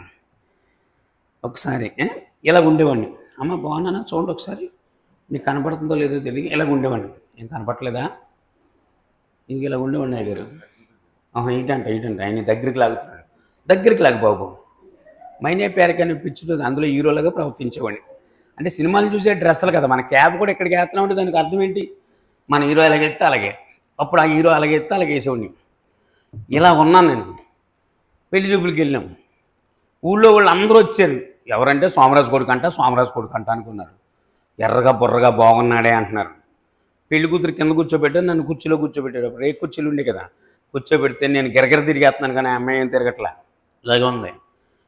ఓ పెద్ద ఆయన బెజవాళ్ళు ఏం పని చేస్తున్నావు నువ్వు అన్నాడు. హోటల్లో కప్పులు కడుగుతున్నానండి అన్న. అర్థమైందా? హోటల్లో పక్క నుండి ఏమయ్యా వెంకటరావు కప్పులు కడిగేవాడికి పిల్లనిచ్చి పెళ్లి చేస్తున్నావా? వీళ్ళకి బూందీ లడ్డూ పెట్టారు కానీ ఎవరు తింటలా, మనం కూడా తినం కదా, రాత్రి మొత్తం అన్నీ చేస్తాం, తింటలా. ఎందుకంటే కతికితే అతకదంట, ఆ సంగతి తెలియదు. ఆయన అన్నాడు, వెంకటరావు గారు ఆ బూందీ లడ్డు అక్కడ పెట్టేసి వెళ్ళిపోండి మీరు, ఈ సంబంధం మాకు వద్దన్నాడు. ఆయన ఏమో ఎకరాల పొలం ఉంది, నా వెనకాల ఏమీ ఎకరం లేదు. నికరం లేనివాడు ఎకరం అమ్మాడంట. మధ్యాహ్నం చెప్దాం అనుకున్నాను ఈ మాట. నికరం లేనివాడు ఎక్కడ అమ్మేస్తాడు, అక్కడ కొంటాడు, అక్కడ అమ్మేస్తాడు, ఇక్కడ కొంటాడు, ఎక్కడ అమ్మేస్తాడు, బండి కొంటాడా, మళ్ళీ ఇంకో బండి కొనేస్తాడు, అమ్మేస్తాడు, మళ్ళీ ఫోన్ కొంటాడా, మళ్ళీ ఇంకో ఫోన్ కొనేస్తాడు, అమ్మేస్తాడు, కొంటాడు, అదే పని. అంతే, బోల్డ్ లాస్ వచ్చేస్తాయి. ఎవరెళ్ళో నికరం లేనుడు. ఈ నికరం లేనుడు సంఘాలు కూడా మార్చేస్తుంటాడు. ఇక్కడ పాటలు బాగోలేదంటాడు, అక్కడ వాక్యం బాగోలేదంటే అక్కడ ఈ సోది చెప్తూ ఉంటాడు. ఏడుతున్నాం ఎందుకంటే ఆ కొడతాను కన్నాడంట. ఈ సోదంతా చెప్తూ ఉంటారు మాకు. అల్లెల్లి ఎందుకురా ఏడుతున్నామంటే ఎలా ఎగ్గొట్టాలని చూస్తున్నాను, ఇది దొరకట్లేదు అందుకే ఏడుతున్నాను అన్నాడు. నేను పొద్దున్న మా మనవడు మా వేపరాలు గారి ఇంటికాడ ఉంటున్నారు తూర్పులో, పార్వతీపురంలో. మా మనవడు వచ్చాడు. మా మనవడు వస్తే మా మనవరాలు అదే అన్నాను తమ్ముడు అక్క కలిసారు కదా, స్కూల్కి వెళ్తే ఏడితే వెళ్ళిన తర్వాత తమ్ముడు గుర్తొచ్చేస్తున్నాడు. చూడగా చూసి గుర్తొచ్చేస్తే నా కడుపులో నొప్పి అని ఏడిసిందంట పిల్ల. ఏడితే పాప మళ్ళీ ఏమో అర్జెంటుగాను నాన్నకు ఫోన్ చేసి ఇంటికి పంపించేశారు. తమ్ముడితో రాగానే ఆడేసుకుంటుంది, అన్నం తినేసింది, అన్నీ తినేసింది, ఒక గొంతులేసేస్తుంది. మా ఓడికి డౌట్ వచ్చింది మా అబ్బాయికి, అసలు పిల్లకి కడుపు నొప్పి వచ్చిందా లేకపోతే యాక్టింగ్ ఈ పిల్ల కూడా మొదలెట్టిందని. కొంతమంది యాక్టింగ్ మొదలు ఏంటి అలాగన్నా అనుకో, తలనొప్పి అంటే పంపించకపోతే కొనకపోతే అంటే ఏదన్నా కొనమంటారు, మీరే కొనలేదనుకో ఆ రోజు తలపొడి వచ్చేది, కడుపులో నొప్పి వచ్చేది, అమ్మాయి నడుము లాగేస్తుంది, ఏం చేయలేకపోతుంది, నేను రాను, నువ్వు వెళ్ళిపో. అదే మీ అమ్మగారి ఇంటికి అయితే మొత్తం అన్నీ ఎక్కించుకుని సంచలేసుకుని వెళ్ళిపోతావు. మీ అత్తగారి ఇంటికి అయితే నేను రాను, నువ్వు పెడతావు. ఏం చెప్పను, ఇలా జరుగుతున్నా. అల్లేరి చెప్పండి ఒకసారి. హల్లెలూయా అంటున్నారు, ఎలవై అంటున్నారు. గట్టిగా చెప్పండి. నేను జోలపాటలాగా ఉందంటే అలా నిద్ర వస్తున్నారు అప్పుడే. గట్టిగా స్తోత్రం చెప్పాలి. హల్లెలూయా. ఆ బూందీ అక్కడ పెట్టేసి వెళ్ళిపోండి అన్నాడు. ఏంటి, పెళ్లి చూపులకి వెళ్ళాం కదా, వీళ్ళందరూ నన్ను తిట్టేస్తున్నారు, ఎవరైనా కప్పులు కడుగుతాడని చెప్తారు. ఆ మాట ముందు చెప్పాలి మీరు అన్నాను. నేను ఎప్పుడు చెప్పాలి? పెళ్లి చూపులకి వెళ్ళేటప్పుడు నువ్వు మెదలకుండా కూర్చోరా, మేము మాట్లాడుకుంటామని మాట్లాడుకోవాలి కదా, గేదెని చెరువులో పెట్టి మాట్లాడుకున్నట్టు. మరి కొనుక్కుంటారు కదా మీరందరూ, మిమ్మల్ని అందరినీ కొనుక్కున్నారు కాబట్టి వాళ్ళు అలాగా 6 లక్షలు పెట్టి కొన్నాను అంటుంది ఒక ఆవిడ. అంటే మొత్తం గిన్నెని కడిగాలన్నమాట ఈయన. మరి అదే ఇంకేంటి, ఎవడేమన్నా నిన్ను కావాలని ఇచ్చావు, ఇచ్చిన తర్వాత మూసి కూర్చోవాలి. అంటే మామూలుగా మనలో మనమాట. ఎంత కొన్నానో తెలుసా అంటుంది. కట్నం తీసేవాడిని గాడిదని రాస్తాడు. వాళ్ళు చూడండి, మనం రోజు చూస్తాం టీవీలో ఈ మాట. కట్నం తీసుకునేవాడు తీసుకోలేని గాడిద ఎవరో చూపించు నాకు. మాటలు దిగి మా ఇంటికాడ మామిడి భోజనం మీ ఇంటికాడని మాటలేంటి 100 చెప్పచ్చు. చెప్పేవాడికి ఏమో ఇనవాళ్ళకు, ఇనవాడికి చెప్పేవాళ్ళకు అన్నట్టు మేము చెప్తుంటే మీకు లోకుగా, మేము చెప్తుంటే మీరేమో మాకు లోకో, మేమేమో మీకు లోకో. మనం ఎవరికీ లోకు కాదు, ఏసై విలువ పెట్టుకున్న సొత్తు. స్తోత్రం చెప్తాం. దారి పొడుగునా తిడతమే పని.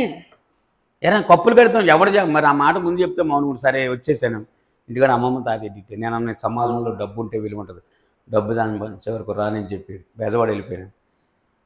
మా ఓనర్ గారు సిల్లీ క్యాంటీన్ అని బస్ స్టాండ్ పక్కన పెట్టాడు. బస్సు 17వ డివిజన్ అని ఉంటుంది, కాలువ, 70 మంది వర్కర్స్. ప్లేట్లు కడిగే స్థితి నుంచి వంట మాస్టర్ వరకు పనులన్నీ నేర్చుకున్నా. బైబిల్లో ఒక చక్కటి మాట ఉంటుంది, శ్రద్ధగా పని చేయవాడు ఏలుబడి చేయననే మాట ఉంటుంది. నువ్వు పని శ్రద్ధగా చేస్తే నిన్ను ఉన్నతమైన స్థితిలో దేవుడు ఉంచుతాడు. హల్లెలూయా. పాస్టర్ గారు ఉన్నా లేకపోయినా, మీ భర్త ఉన్నా లేకపోయినా, నువ్వు పని కాడ ఓనర్ ఉన్నా లేకపోయినా, పని ఎప్పుడు కూడా శ్రద్ధగా చేయాలి. మనం ఏంటి, కొంతమంది ఏం చేస్తారు తెలుసా, ఓనర్ ఉన్నప్పుడు ఏమో టప రుద్ది చేస్తాడు, ఓనర్ లేనప్పుడు అక్కడ పాడేసి దమ్మేస్తాడు. మరి అలా చేస్తే కదా, శ్రద్ధగా పని చేయాలి. మనిషి ఉన్నా లేకపోయినా నమ్మకమైన వాడికి దీవెనలు. పనులన్నీ నేర్చుకున్నాను, వంట మా స్థాయికి వచ్చాను. బైబిల్ ఇప్పుడు తెలిసి నాకు ఈ మాట, నమ్మకమైన వాళ్ళకి దీవెనలు మెండుగా ఉంటాయని, శ్రద్ధగా పనిచేయవాడు వేలుబడి చేస్తాడు. మచిలీపట్నం దగ్గర పోలవరం అనే గ్రామంలో రాజులపాటి పాండు అంకమ్మ గారి కుమార్తెలు ఇచ్చి వివాహం చేశారు.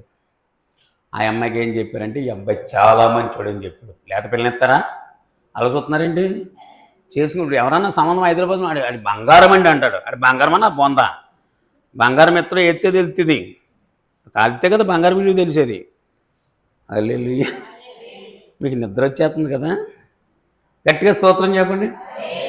సరే ఒక అమ్మాయి నుంచి పెళ్లి చేశారు. మా మామగారు తాగుబోతూ 3 క్వార్టర్లు వేస్తాడు, మనం 6 వేస్తాం అంతే, డబల్ ధమాకా ఏదైనా. అంటే ఆయన బట్టలు ఫ్రెండ్స్ అందరూ బట్టలు వేసేవాళ్ళు, పద్మశాలీలు ఎవరో ఫ్రెండ్స్ అంట. వాళ్ళతో పాటు చదువుకొని అన్నీ చేసి ఇంకా పనులన్నీ అయ్యే నేర్చుకుంటే బట్టలు వేస్తూ ఉండేవి. వాళ్ళ తాగుబోతులు, మనవాడు కూడా తాగుబోతు అయిపోయాడు. మా అత్తగారిని బస్ స్టాండ్ దగ్గర నుంచి ఇంటి దాకా కుట్టుకుంటూ తీసుకొచ్చేవాడంట. ఎవరన్నా ఎదురొస్తే ఆవిడికి ఈయనకి ఏది ఏమంటారు దాన్ని, అక్రమ సంబంధం కట్టేసేవాడు అనమాట. ఇంకెవరు ఆ నోట్లో నోరెట్టారని వదిలేశారంట. అలాంటి తాగుబోతుడు ఎప్పుడో చంపేస్తాడో, ఏదో ఒక మంచి చేతిలో పెడదాము నా పిల్లలని 14వ సంవత్సరంలోనే ఒక మంచి ఎర్రగా బుర్రగా ఉన్న నాకు ఇచ్చి పెళ్లి చేశారు. నేను మంచోడిని అనుకుని ఒక తాగుబోతుడిని వదిలిస్తే ఇంకో తాగుబోతుడు దొరికాడు. ముందు చూస్తే గొయ్య అదే సేమ్ డిట్ అంతే. దొరికితే మా అమ్మాయికి ఆ పోలవరం ఇక్కడ బందర్ దగ్గర పోలవరం అని ఉంటుంది, మచిలీపట్నానికి 15 కిలోమీటర్ల దూరం అనమాట అది పోలవరం. ఆ పోలవరం నుంచి ఎప్పుడన్నా ఒక సంవత్సరానికి ఒకసారి సంక్రాంతికి తీసుకొస్తారంట ఈ బందరం, అంతే. అప్పుడు తెలుసు ఇలాంటి అవును. ఒకసారి బెజవాడిచ్చి పెళ్లి చేశారు. చేసేస్తే 3 నెలలు కాపురానికి వచ్చింది. ఈ కాపురానికి వచ్చేవాళ్ళు వెనకాల 2 తోడగొడ్లు వచ్చారు. ఏ గుడ్లు చెప్పాలి ఆడవాళ్ళు చెప్పలేదు. వీళ్ళని పంపిస్తే సంసారం సెట్ అయిద్దని వస్తారు, కానీ సెట్ అవ్వదు, ఫెయిల్ అవుద్ది. ఎందుకంటే అలా 1-2 ఏది చెప్పేస్తారు, లేనిపోయిన మాటలు కదా. అసలు మంచోళ్ళని పంపిస్తాం, 2 పంపిస్తారు, భార్య భర్తలు కానీ 2 ఆడవాళ్ళు కానీ పంపిస్తూ ఉంటారు. సరే నేనేం చెప్పాలనుకుంటున్నానంటే, ఇక్కడ నేను అసలు మా ఆవిడ వస్తుందని తెలిసి సెలవు పెట్టి ఇంట్లో కూర్చోవాలి. నేను ఆ రోజు సెలవు ఇవ్వలేదు. మా ఓనరు వచ్చిన ఆవిడ ఎక్కడికే పోతారా, ఇంట్లోనే ఉంటుంది, డ్యూటీ సెలవు పెడితే ఎవడు చేస్తాడు, అంత వ్యాపారం జరుగుతుంది. ఎన్నింటికి వస్తుంది మీ ఆవిడ? 11ంటికి. నువ్వు ఎన్నింటికి దిగుతావు? 2ంటికి. 2 గంటలు కూర్చోలేరు అన్నారు. సరే కూర్చున్నాను, ఊహించుకుంటూ మా ఆవిడని డ్యూటీ చేశాను. 2 అయిన తర్వాత కౌంటర్ దగ్గరికి వెళ్ళి గణపతి మాస్టర్ రాలేదంటే ఆయన రాడంటే ఆ డ్యూటీ కూడా నువ్వే చేయమన్నారు. అర్థమైందా? పెళ్ళం వచ్చిందో డబుల్ డ్యూటీ చేయడం అంటే ఎలాగుంటుందో తెలుసా? అనుభవించేవాడికి తెలుస్తుంది. అంటే కొత్తలో అలాగ ఉంటుందిలే, తర్వాత దెయ్యులాగా ఉంటుంది పెళ్ళం. ఇంటికి వెళ్ళాలంటే భయం వేసేది కదా బెదరు. అయ్యి బాబు దాంతో వెళ్ళకపోతాను బాబోయ్.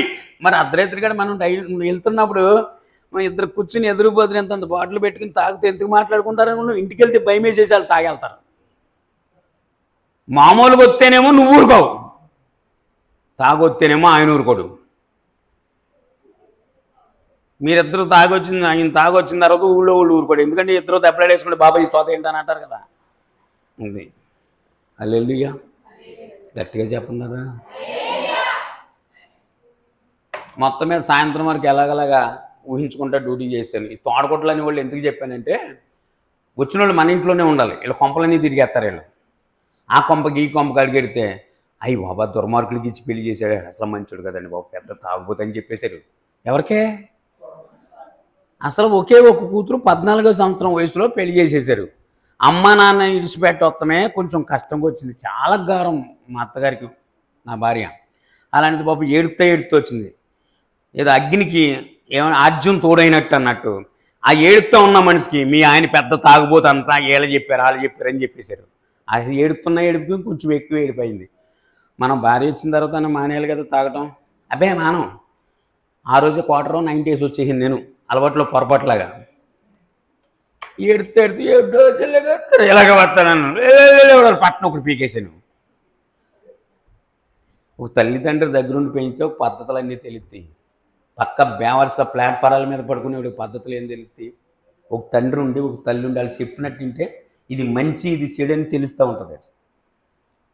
ఆడ అమ్మ పెంచదు, నాన్న పెంచడు, ఆడు బేవర్సుడు ఒక ఏమవుతాడు? అలాగ అయ్యాను నేను. నా గురించి చెప్తున్నానమ్మా, మీ గురించి కాదు. మళ్ళీ ఇదో పోలాను. మళ్ళీ పాస్టర్ గారు బేవర్సుడు అన్నాడు, ఇయ్యే హైలైట్ చేస్తారు. చేయవలసినవి ఏమీ చేయరు. హల్లెలూయా. ఇందు మూలంగా తెలియపరిచేది ఏమనగా రాజులపాటు అల్లుడు పక్కా బేవర్స్ అని పోలవరం ఫోన్ చేసి ల్యాండ్లైన్కి ఊళ్ళో వాళ్ళందరికీ సాటింపు వేసేసారు. మా అత్తగారికి ఇంక నిద్రాడద్దా?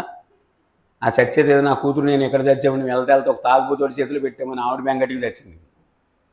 కాకపోతే మా అత్తగారు కొన్ని అలవాట్లు నేర్పింది. అవి చెప్తేనే మీకు పెళ్ళిళ్ళు అవ్వాల్సిన పిల్లలు ఉన్నారు కనుక మీరు కూడా నేర్చుకోండి. పెళ్ళైన వెంటనే మీ ఆయన ఒకటి పీకాడు అనుకో, ఎమ్మని పోయి అని అనకూడదు. ఒకవేళ అన్న మీ అమ్మ పోనెత్తి మీ ఆయన ఒక దెబ్బే కొట్టాడే, అదే మీ నాన్న అయితే నన్ను 10 దెబ్బలు కొట్టాడు, మూసుకుని కూర్చో అనాలి. అర్జెంటుగా బ్యాగ్ కట్టుకుని వచ్చాయని చెప్పింది. పెళ్లి చేసిన ఆయన ఇక్కడే ఉంటాడు, 10 లక్షలు అప్పు చేస్తాడు, భారం అంతా ఈయన మీద ఉంటుంది, నీకు భారం ఉండదు. ఇంట్లో వచ్చి కూతురు కూర్చుంటుంది, నిద్రట్టిద్దా? కూతురుని ఎక్కువ ప్రేమిస్తాడు కదా తండ్రి. ఈవిడేమో అమ్మ వచ్చాయి నువ్వు కాపురం చేయలేవని కాపురాలు చెడగొట్టేస్తున్నారు కొంతమంది తల్లులు. అలాంటి తల్లులు ఉంటే ఈ రాత్రి మారును కాక. ఆమెను అంటలేదంటే ఉన్నారేమో. కాపురాలు చేసుకునేవారు శుభ్రంగా. కొట్టడం మగోళ్ళు కొడతాం పని కాదండి. మీరు ఒక ఆవిడ అందా మీరు మగోడు పక్షపాతం అంత కాదు. మగోడు కొట్టాలని అసలు అనిపించదు, కొట్టేలాగా చేస్తారు. అంటదేమో నువ్వు మగోడు అయితే కొట్టాను ఒక ఆవిడ. అయ్యి బాబు కొట్టేసాడు, మామూలుగా కొట్టడు కొట్ల. మగోడు దగ్గరకు వచ్చి మగోడు అయితే కొట్టంటే ఊరుకుంటాడండి? మగోడు కాదు చూపిస్తాను రా అని చెప్పి బాధపడేశాడు. ఒక ఆవిడ అందు కేసు పెట్టేస్తాను కొట్టేవంటే అందా. రేపు ఎప్పుడో కేసు పెడతావు కదా, నిన్ను ఇప్పుడే ఎరగొట్టేస్తాను, మక్కలు ఎరగొట్టేసాడు. నువ్వు పోలీస్ స్టేషన్కి వెళ్ళిన తర్వాత మా ఆయన అక్షరాల 100 దెబ్బలు కొట్టాడు అని చెప్తావా? ఎన్ని కొట్టినా కొట్టాడు అంటావు అంతే. అందుకే దొరికిందని దెబ్బ ఎంత వేసేస్తాడు, నేను ఓరుకుతుండదు. నిజంగా నేను అంటాను, నేను తాగిపోతాను కదా, అనుభూతితో చెప్తాను. ఇప్పుడు తాగిపోతాను కదా అమ్మాయి, ఇది హైలైట్ చేస్తారు వీళ్ళు. ఇప్పుడు కాదు, బిఫోర్. భర్త తాగొచ్చినప్పుడు నీళ్లు తోడి స్నానం చేసిన తర్వాత భోజనం పెడితే రేపటి వరకు లెగడు, 6 గంటల వరకు లెగడు, నిజంగా లెగడు. కడుపు నిండి అన్నం పెడితే తాగేసి ఉంటాడు, మత్తుగా పట్టేద్దు నిద్ర. నువ్వెక్కడ నిద్ర అనిస్తావు? నువ్వు నిద్ర అనిస్తావా? తాగొచ్చావా? నాకు తెలిసి నువ్వు కంపెనీలు ఎక్కువ చేస్తావు అని తెలిసి బాబోయ్ అన్నాడు. మనోడు 90 వేసి వస్తాడు, అప్పుడు మళ్ళీ వెళ్ళి ఇంకో 90 వేసేస్తాడు, ఇంకా మొదలు పెడితే ఇంకో 2 90 చేసేస్తాడు. అసలు ఏంటని గొడవ చూస్తానని చెప్పి మొత్తం గోసి బిగించేసి మొత్తం కర్రేసి ఇంకా అంత ఇచ్చేస్తూ ఉంటాడు. ఇదంతా మొత్తం రచ్చ చేసేస్తాడు. నిజంగా భోజనం పెట్టేసి పడుకోపెడితే పొద్దున్న 6 గంటలు లెగిసిన తర్వాత నువ్వు గంట తిట్టినా మాట్లాడడం, గంట తిట్టు చచ్చిన పాములాగా.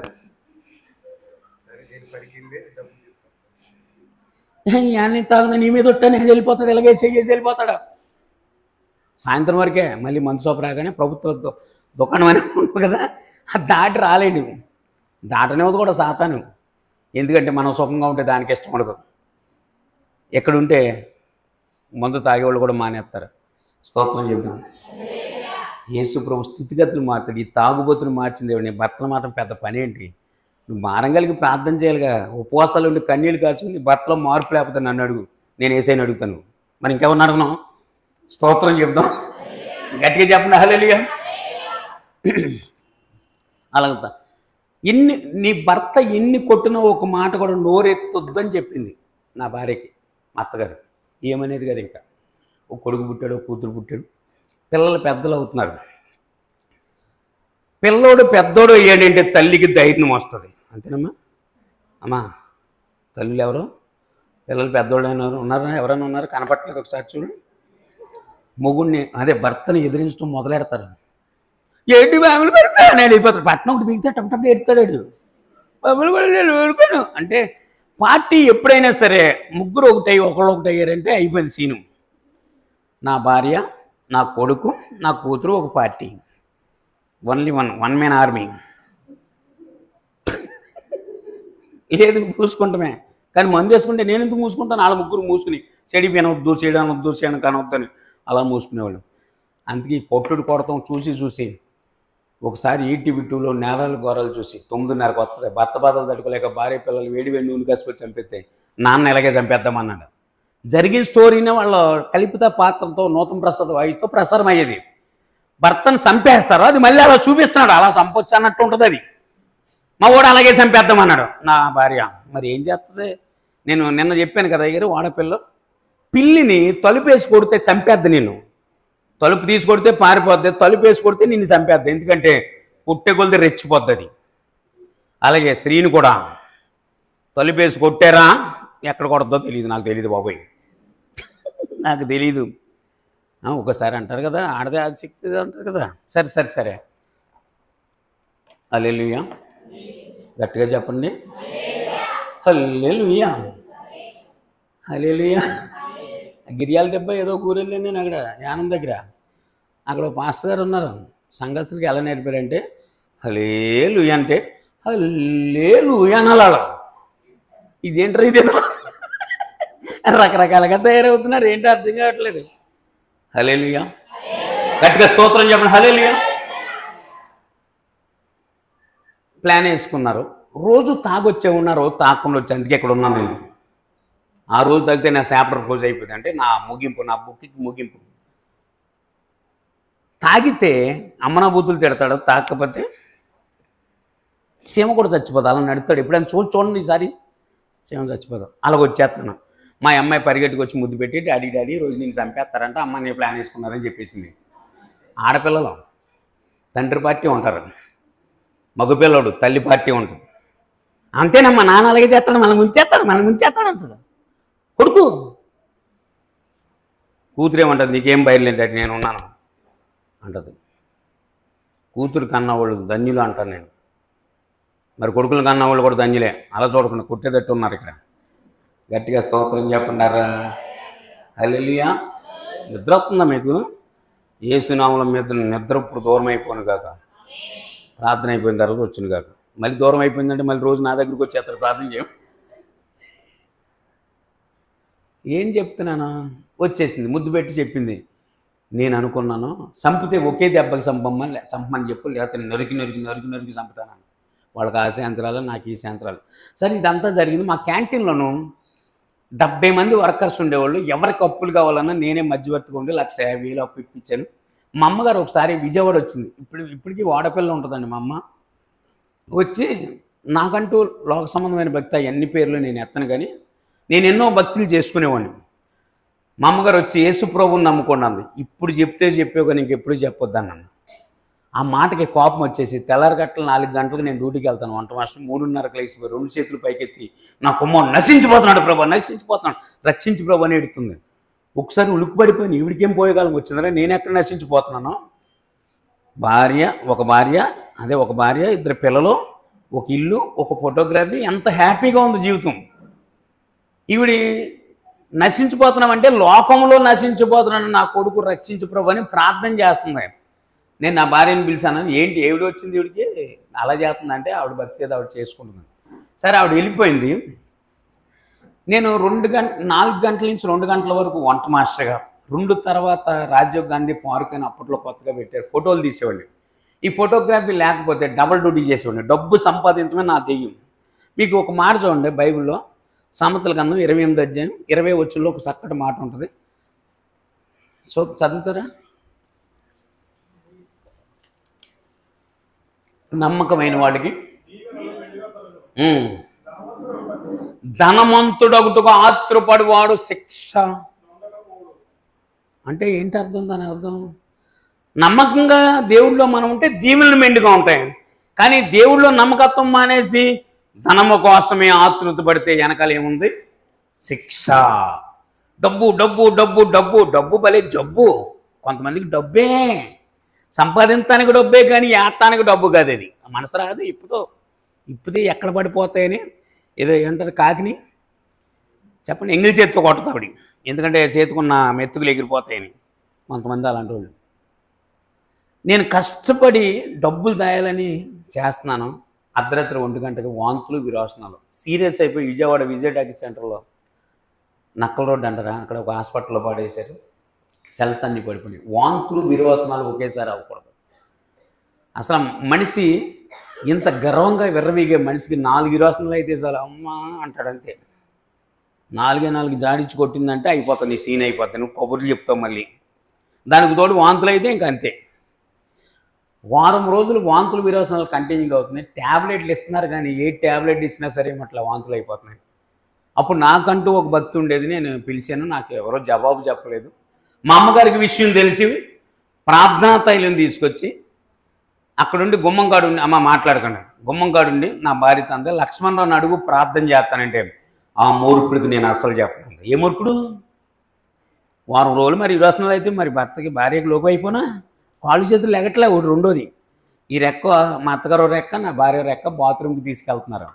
ఆ మూర్ఖుడికి నేను అసలు చెప్పనంటే, కాళ్ళు చేతులు పని చేస్తలేదు కానీ నోరు చెవులు పని కేకలేసా, పరిగెట్టుకు వచ్చేసింది. నేనంటే చాలా భయం. ఇప్పటికీ కూడా కొన్నేరు చేస్తే మనకు ఉడికొచ్చేస్తుంది ఆవిడికి. మరి అప్పుడు కొట్టిన దెబ్బలు గుర్తుంటాయి కదా. నేను కొట్టను, ఇప్పుడేం కొడతాను? కొడితే ఊరుకుంటారా? మీరు ఊరుకోరు కదా. అంటారు కానీ నువ్వు కొట్టేస్తున్నా అంటారు కదా. కొట్టాం కానీ కొన్నేరు చేస్తాం అంతే. ఏం చేస్తాం? ఆ ఎర్ర చేస్తేనే వాళ్ళకి ఉడికొచ్చేస్తా ఉంటుంది. అవునా కాదా చెప్పండి? అరే మీ నాన్న మాట రైడింగ్ మాట్లాడలేదని వెనకాల కౌంటర్లు మాకు వెనకాల. ఏం చేస్తాం? ఈ కౌంటర్లు ఎక్కువైపోతాయి మాకు. హల్లెలూయా అనాలేమో మళ్ళీ నేను స్తోత్రం చెప్తాను. ఏం చెప్తున్నాను చెప్పండి? సావుబతుల మధ్యలో ఉన్నాను. మా అమ్మగారు ప్రార్థన చేస్తానంటే ఆ మూర్ఖుడికి నేను అసలు చెప్పనని, ఎందుకంటే నా మీద ఇసికిపోయింది అనమాట. నేను గట్టి కేకేసరికి ఏంటంటున్నామంటే, ఏదో మీ అమ్మగారు ప్రార్థన చేస్తారు, రమ్మని పిలిచాను. ఏంటమ్మా అన్న? ప్రార్థన చేస్తానని. ఏంటి ప్రయోజనం అంటే, నువ్వు నమ్మితే యేసయ్య మహిమను చూస్తాను, నీ ప్రభు వల్ల ఏమన్నా ఉద్యమం చేయమన్నాను. నా ప్రయత్నాలు అన్నీ అయిపోయినాయి, ఇంక నువ్వే మిగిలేవు అంటే ప్రార్థనా తల్లిని తీసుకొచ్చి సిలువ గుర్తేసి కన్నీటితో ప్రార్థన చేసింది. దేవుని శక్తిని తాగింది. చప్పటి కొడుకు దేవుని. హల్లెలూయా. 3 రోజుల్లో కరెంట్ పోనట్టుంది. 3 రోజుల్లో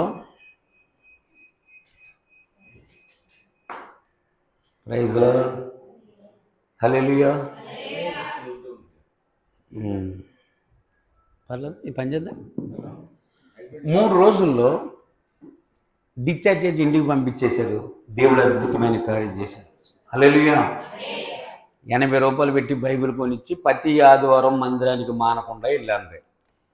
నేను కుమార ప్యాంట్స్ అని తెల్ల బట్టలు కొనేసుకుని బుద్ధిమంతుడిలాగా బైబిల్ ఎట్టుకుని వెళ్తున్నాను. ఎఫెసీయులకు రాసిన పత్రిక 5వ అధ్యాయం 25వ వచనం వాక్యం చెప్తున్నారు పాస్టర్ గారు. అందులో ఏముంటుందంటే, పురుషులారా మీరును మీ భార్యల్ని అమ్మా కూర్చోండమ్మా మాట్లాడు, మీరు ప్రేమించండి. నేను అనుకున్నా నీ ఆవిడ నుంచి మా ఆవిడని తెగ ప్రేమించేద్దాం అనుకున్నాను. నేను ఆ వాక్యం చెప్పారు. అంతవరకు నాకు ఎవడన్నా చెప్పేవాడు ఉన్నాడేంటి? మందిరానికి వస్తే కొన్ని వాక్యాలు చెప్తాం, దాన్ని బట్టి ఏమన్నా భర్తను ప్రేమిస్తుంది, భార్యను ప్రేమిస్తుంది. అబ్బే కలిపేస్తున్నారు, దించేస్తున్నారు. ఈ డైలాగులు ఎక్కువైపోతున్నాయి మాకు. తాగుబోతులు మారుతున్నారు, వ్యభిచారులు మారుతున్నారు, దొంగలు మారుతున్నారు. రేపు వచ్చేసి అద్భుతమైన సాక్ష్యం. శ్రీనివాస్ గారు బెజవాడ బ్యాడ్ బాయ్ అని ఉన్నాడు, తర్వాత శైలేష్ పాల్ అని ఉన్నారు. వీళ్ళందరూ రౌడీలు. వాళ్ళని ఎవరూ మార్చలేదు. వాళ్ళు చెప్తారు ఈ పరిశుద్ధ గ్రంథమైన బైబిల్ మా బ్రతుకులు మార్చిందని చెప్తున్నారు. హల్లెలూయా. మేము ఏంటంటారు, కలిపెత్తే దించేస్తే వచ్చేస్తే భారతదేశం మొత్తం క్రైస్తవులు తప్ప రెండో వాళ్ళు ఉండరు. అలాగ రారు. దేవుడు ఏదో ఒక రోజున వాళ్ళు మారుతారు. సరే, నేనేం చెప్పాలనుకుంటున్నానంటే, అమ్మగారు ప్రార్థన ద్వారా బతికాను, బైబిల్ కొని ఇచ్చింది, మందిరానికి వెళ్ళమని. ఎఫెసీయులకు రాసిన పత్రిక 5:25 చెప్తున్నారు, పురుషులారా మీరును. ఈ మాట నన్ను బాగా పట్టుకుని పిండేసింది. నేను పెళ్ళి అయిన తర్వాత కొడతమే కానీ ప్రేమ దోమ తెలియదు. కొంతమంది భర్తలకు అంతే, కొడతం తప్ప భార్య తింటుందా, ఉంటుందా, నీరసమా, బాగున్నాను చెప్పు, బండి మీద తిప్పేస్తాడు, రాకపోతే మీ అమ్మగారింటికి వెళ్ళిరా అంటాడు కదా. అంతేనమ్మా. కొంతమంది అలాంటి వాళ్ళు కూడా ఉన్నారు. మా ఊర్లో ఉన్నారులే, మీ ఊర్లో లేరేమో, ఒక ఊర్లో ఉన్నారు. 4 రోజులు ఇంటికాడ ఉంటారా అంటున్నాడు. బాగోపోతే, బాగుంటే క్యారేజ్ ఎలా కుదిరితే త్వరగా వచ్చే అంటున్నాడు. బాగోపోతే మీ అమ్మగారి ఇంటికాడ ఉండు. అది కరెక్టా? ఈ రోజు నుంచి తెగ ప్రేమించేద్దామని ఇంటికి వెళ్ళాను. అప్పటి వరకును నన్ను చూస్తే చెడి వినొద్దు, చెడి అనొద్దు, చెడి కనొద్దు అని ఇప్పుడు కోతు బొమ్మలు ఉంటాయి. ఎప్పుడైనా చూసారా? ఎట్టెట్టెట్టెట్ట ఉడికిపోతూ ఉండేవాళ్ళు. ఇప్పుడు గొంతులేసేస్తున్నారు మా పిల్లలు. ఇవిడేమో వంకాయ కూర వండమంటే బెండకాయ వండుతుంది, బెండకాయ వండమంటే దొండకాయ పెట్టింది తినంటుంది. నేను బైబిల్ పెట్టుకున్న పాపానికి నేను చేసిన పాపమా అనిపించింది నాకు. అయ్యి అందుకే మీ భర్తలు ఎందుకు మాటలేదు తెలుసా? వాళ్ళు మారితే మీరు రాక్షసులు అయిపోతారు. అందుకే తన్నేస్తూ ఉంటాడు ఒక్కోసారి. నేను ఓ ముళ్ళు అన్నం కూడా పెడతావు, పెట్టికి తిని అంటది. ప్రార్థనల నుంచి పరిగెట్టుకెళ్ళిపోయి అన్నం పెట్టావిడి. నేను ఏమన్నా ఖాళీగా ఉన్నాను, ప్రార్థనలో పెడితే అంటే ఎలా మార్చుకోవాలి ప్రేమతో? అంటే ప్రార్థనలో ఉన్నానండి అంటే ఎంత బాగుంటుంది. అబ్బే పొద్దున్న చెప్పాడు కదా, నోరు మంచిదైతే. మరి అందుకే నీ ఇల్లు మంచిది కావట్లేదు, నీ నోరు మంచిది కాదు, నీ వీధిలో. హల్లెలూయా. అనవసరంగా మారే నన్ను బాధపెడుతుంటే మళ్ళీ వారం పాస్టర్ గారు ఒక మంచి వాక్యం చెప్పారు. పేతురు గారు యేసుపోవారి దగ్గరికి వెళ్ళి నీకు మరణం దూరం అవుగా కంటే సాతాను వెనక్కిపోమనే మాట అంటాడు. అప్పుడు చెప్పాడు ఆయన, పేతురు సాతాను కాదు, పేతురులో సాతాను ప్రవేశించి దైవ చిత్తాన్ని పాడు చేయాలని చెప్తుంది. నువ్వు ఆధ్యాత్మికంగా బలపడుతుంటే దెయ్యం నీలోకి దూరదు, నీ భార్యలోకి దూరదు అని చెప్పాడు. నా భార్య మంచిదే, ఆమెనేమనకూడదని చెప్పి నీకు అలాగే వెళ్తుంటే నేను దేవుళ్ళలో బాగా ఎదుగుతున్నానని మా పాస్టర్ అన్నారు, నిరీక్షణ బాప్తిస్మం తీసుకో అన్నారు. నేను సిద్ధపడితే నాకు చిరంజీవి అంటే ఒకప్పుడు చాలా ఇష్టం. ఆ రోజు ఇంద్ర సినిమా శతదినోత్సవ వేడుకలు భవానీపురంలో జరుగుతున్నాయి. మా ఓనర్ గారు 4 పాసులు ఇచ్చాడు. విఐపి పాస్ అని ఒకటి ఉంటుంది, అంటే ఎమ్మెల్యేలు ఎంపీలు కూర్చుంటారు కదా. నేను కలిసే అవకాశం వచ్చిందనమాట. ఆయన ఫోటోలు దిగి పెద్ద పెద్ద ఫ్లెక్స్లు వేయించుకుని చిరంజీవిని కలిసానని చెప్పుకొని అంత ఛాన్స్ వచ్చింది నాకు. ఆ రోజు బాప్తిస్మం పాస్టర్ గారు చెప్పాడు, నీకు ఈరోజు బాప్తిస్మం అన్నాడు.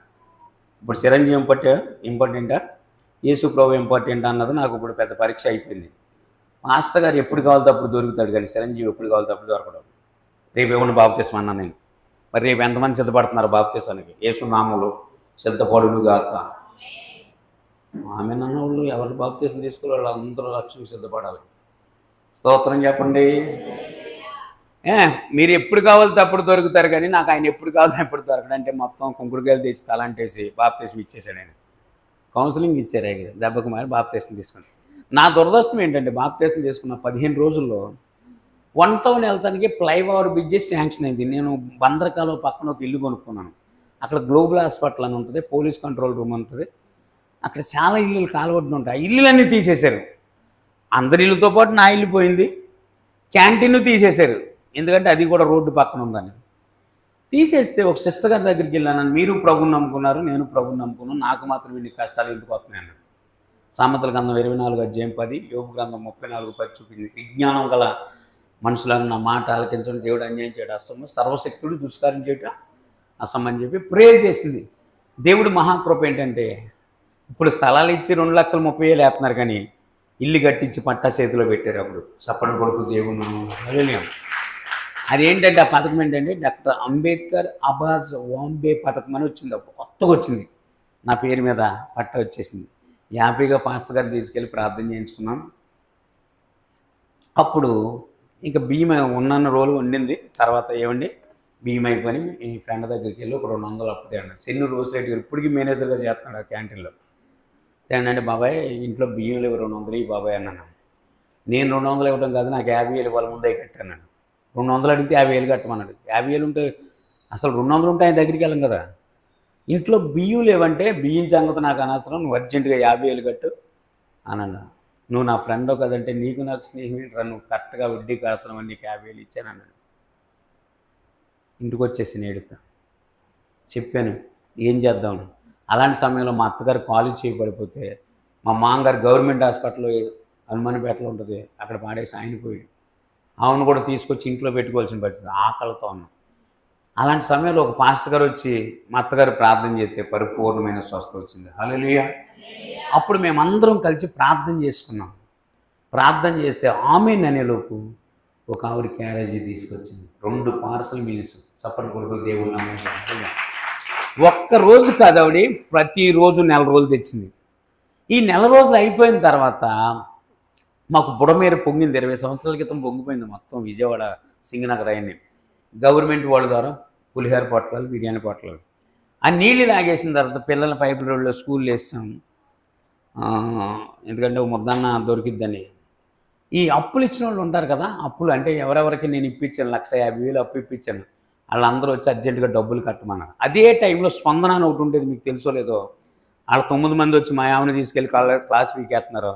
ఈ 150,000 అప్పులు ఇప్పించిన వాళ్ళు వచ్చి డబ్బులు కట్టమని ట్యాక్స్లు పెట్టేస్తున్నారు. రేపు ఈ టైంకి మీ డబ్బులు కట్టేస్తాను వెళ్ళిపోండి అని చెప్పి కేకలేసాను. అసలు రేపు ఈ టైం వరకు మనం ఉంటే కదని నా భార్య రాకుండా 12 పాయిజన్ ట్యాబ్లెట్లు రెడీ చేసుకున్నాను చచ్చిపోదామని.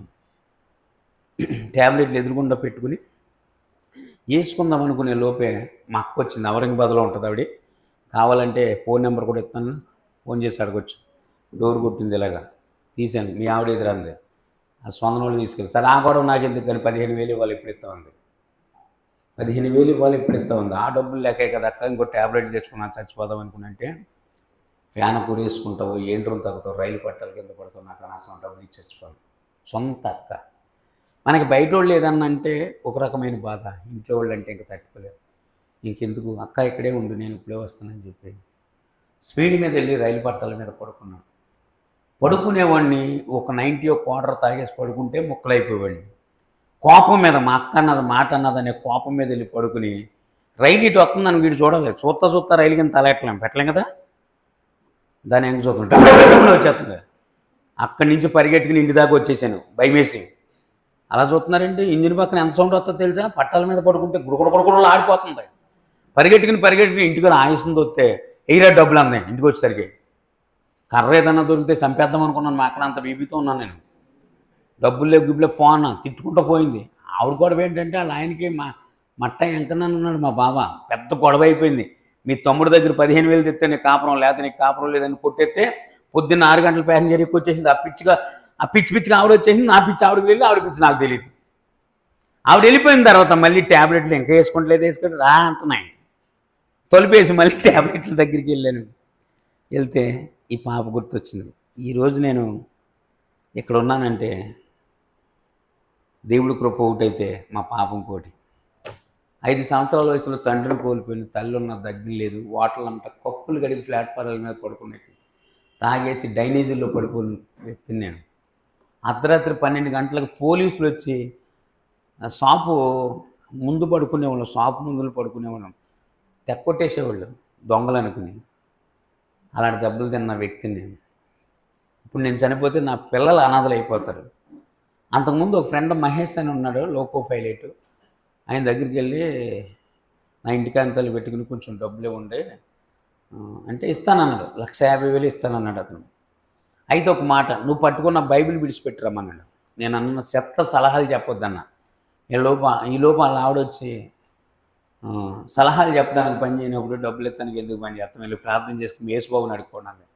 ఆ మాట అప్పుడు గుర్తొచ్చింది నాకు, మీ యేసు బాబుని అడుక్కోండి అనే మాట. సరే ఇంతమందిని అడుగుతున్నాం, ఏసైనా అడగలేదని మోకాలు వేసాను. మా అమ్మగారు ఎలా ప్రార్థన చేస్తారో తెలుసు. మీరు చెప్తే నమ్మరండి, అప్పుడు కార్చిన కన్నీళ్ళు ఇంతవరకు రాలే దగ్గర దారో దారలాగా వచ్చేసినాయి. మీకు కీర్తన గ్రంథం 50 అధ్యాయం 15 ఒక మాట ఉంటుంది చూడండి. ప్రార్థన చేశాను.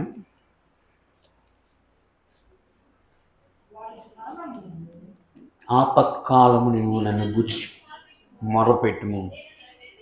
నీకు ఆపద వచ్చినప్పుడు నీ అక్కకో, అమ్మకో, నాన్నకో, భర్తకో చెప్పడం కాదు, ముందు యేసయ్యకి అప్లికేషన్ పెట్టాలి నువ్వు. ఈ ఉపవాస కూటాల ద్వారా నీ భర్తలో మార్పు కావాలని నువ్వు అనుకున్నప్పుడు ఉపవాసం ఉండి ప్రభు దగ్గర అడిగితే ఖచ్చితంగా ఆయన నీ భర్తను మారుస్తాడు. స్తోత్రం చెప్తాము. కన్నీళ్ళు కాచి ప్రార్థన చేసాను, ఆమె అన్నాను. ట్యాబ్లెట్ దగ్గరికి చెయ్యలేదు కానీ నోటి దగ్గరికి రాలేదు. ఒక్క నిమిషం ఇలాగా కళ్ళు తెరిచి అలా చూస్తున్నాను. కళ కాదు, దర్శనం కాదు, సిలువాకారం కనపడుతుంది. నేను ఒక్కనే ఉన్నా. అయ్యగారు సిలువ పెట్టారు చూడు. అలాగే సిలువ అంటే శ్రమలకి గుర్తు కదా. నాకేమన్నా శ్రమలు తక్కువ అనుకుంటే నాకు స్వరం వినపడుతుంది, నా కృప నీకు చాలని. అప్పుడు సమయాలతో దేవుడు మాట్లాడుతున్న సందర్భాన్ని గుర్తు చేశాడు ప్రభు. నీ కృప ఉంటే నేను ఎందుకు ఇలా చచ్చిపోతాను అని నేను అనుకుంటే నేను చనిపోమన్నాను అని వినపడింది. లేదు, ఎప్పుడు బాధ తట్టుకోలేక నేనే చనిపోవాలనుకుంటున్నానంటే నేను నిన్ను ఎన్నుకున్నాను. ఈ లెటర్ని ట్యాబ్లెట్లు తీసుకుని సత్యానంద గారు నువ్వు మాస్టర్ గారి దగ్గరికి వెళ్ళమని చెప్పారు. వెళ్తే చదివి ఏంటి నిరీక్షణ, ఇలాంటి తెలుగు తక్కువ పని చేస్తున్నావు అంటే అప్పులు బాధ తట్టుకోలేకపోతున్నానంటే అందరి మీద కేసు పెట్టేద్దాం వెళ్ళి అన్నాడు ఆయన. నాకు ఎవరి మీద కేసు పెడతాం ఇష్టం లేదా. మరి ఏం చేస్తావన్నాడు. అది మీరు చెప్పండి ప్రభు పంపాడంటే ప్రార్థన చేసి ఆయన చెప్పింది ఏంటంటే గవర్నమెంట్ వారు ఉచితంగా వెళ్ళి ఇచ్చారు, అమ్మేసుకుని అప్పులు తెచ్చుకుని మాత్రం దానికి చనిపోవడం వస్తుంది. ఇల్లు అమ్ముకుని కొవ్వూరు వచ్చేద్దాం అనుకునే సమయంలో మా ఓనర్ గారు వేరే క్యాంటీన్ పెట్టి, లక్ష్మణరావు రాజీవ్ గాంధీ హోల్సేల్ మార్కెట్లో మన శ్రీడి క్యాంటీన్ ఓపెన్ చేసాం, రేపు వచ్చి డ్యూటీ ఎక్కరా అన్నాడు. లేదన్నా మేము కొవ్వూరు వెళ్ళిపోతున్నాం. ఏంటి ఇబ్బంది అన్నాడు. అప్పులు ఉన్నాయి, నీకు ఎంత డబ్బులు కావాలో అంత ఇస్తాను, డ్యూటీ ఎక్కన్నాడు. డ్యూటీ 2 రోజులు చేశాను. లక్ష్మణరావుని పిలిచాడు. మరి నీకు ఎంత డబ్బులు కావాలన్నాడు. వాస్తవంగా నాకు 1,50,000 అవసరం ఉంది, చెప్పలేకపోతున్నాను. హోటల్లో పని చేసేవాడికి అంత ఎవరు కదా. 70 అన్నాను. వెంటనే 7 కట్టలు ఇచ్చాడు. 70,000 చప్పలు కొడుతూ దేవుడు నా ఉన్నాడు. అలాగే ఈ 70 చేతితో పట్టుకుని ఇంకో 70 అడుగుదామని ఉంది కానీ 70 లాగేస్తాడని భయం వేస్తుంది. 70 అడగలేదు కానీ నాకు ఆదివారం సెలవు కావాలన్నా. 1,00,000 రూపాయలు కావాలి తెస్తాను కానీ సెలవు ఉన్నాను. ఇలాంటి కౌంటర్ ఉంటుంది అక్కడ. ఆ కౌంటర్ మీద డబ్బులు ఎట్టేసి వెళ్ళిపోతున్నాను. ఏంటి బే అన్నాడు. నాకు సెలవు కావాలి. దేనికి రా నీ సెలవు అన్నాడు. నేను యేసుప్రభువుని నమ్ముకున్నానండి, ప్రతి ఆదివారం మందిరానికి వెళ్తాను, నేను ఒక తీర్మానం చేసుకున్నాను. సరే అన్నాడు. రే ఆదివారం మనకి వ్యాపారం ఎక్కువ ఉంటుంది, నువ్వు సెలవు పెట్టేస్తే ఎవడోడు వచ్చి వంటలు నీ సెలగొట్టేస్తాడు. శనివారం నైటు పగలు నువ్వు చేయి, ఆదివారం పగలు నైటు ఇంకో మాస్టర్ చేస్తాడని. అలాగైనా పర్లేదు. ఆ 70,000 ఇంటికి తీసుకొస్తే నా భార్య ఆశ్చర్యపోయింది. ఎందుకంటే ఆయన 1,000 రూపాయలు అడుగుతాడు కానీ 70,000 ఎలాగిచ్చాడంటే దేవుడు ఇచ్చేలాగా చేశాడు. హల్లెలూయా. 10,000 ఇవ్వాల్సిన వాడికి 5,000, 5,000 ఇవ్వాల్సిన వాడికి 2,000, 2,000 ఇవ్వాల్సిన వాడికి వెయ్యి. అక్క కోసం 15,000 పక్కన పెట్టాను. ఇంకా ప్రార్థన ఆదివారం 10 గంటలకు ప్రార్థన అంటే 9 గంటలకు వచ్చి కూర్చునేవాడిని. మాస్టర్ గారు పిలిచి ఫస్ట్లో మంట తర్వాత తంట అన్నాడు. అర్థం కాలేదా. నమ్ముకున్న కొత్త రోజులు అందరికన్నా ముందు ఉంటారు వీళ్ళు.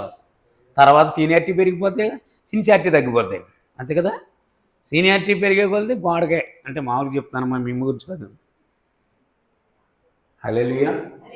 గట్టిగా స్తోత్రం చెప్పండి. అలా ఎదుగుతున్న సమయంలో దేవుళ్ళను ఒక వెలుగు నా మీద, సర్కస్ లైట్ చూసారు మీరు ఎప్పుడైనా, అలాగే వెలిగెళ్తుంది. అలాంటిది నా మీద ఆకాశం నుంచి నా మీద పడుతుంది ఒక దర్శనంలో. ఎక్కడికి వెళ్తే అక్కడ పరిగెట్టుకొచ్చి బందరగాల్లో టప్పు దూకేసాను.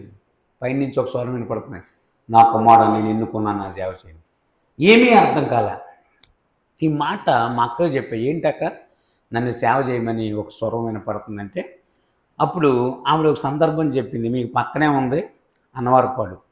ఈ అన్నవారిపాడులోను ఆమోస్ గారని ఒక పాస్టర్ గారు ఉన్నారు. ఆయన సేవకు రాకముందు దేవుడు ఔరంగాబాదులో దేవుడు సేవ చేయమని అన్నవారిపాడులో వెళ్ళమని చెప్తే పాక సూర్యబాబు అనమాట ఆయన పేరు. చెప్తే మాట వినలేదంట. మరణకరమైన రోగం వచ్చి స్వతంత్ర హాస్పిటల్లో ఎక్కడో పెట్టారంట. చాలా సీరియస్ అయిపోయింది.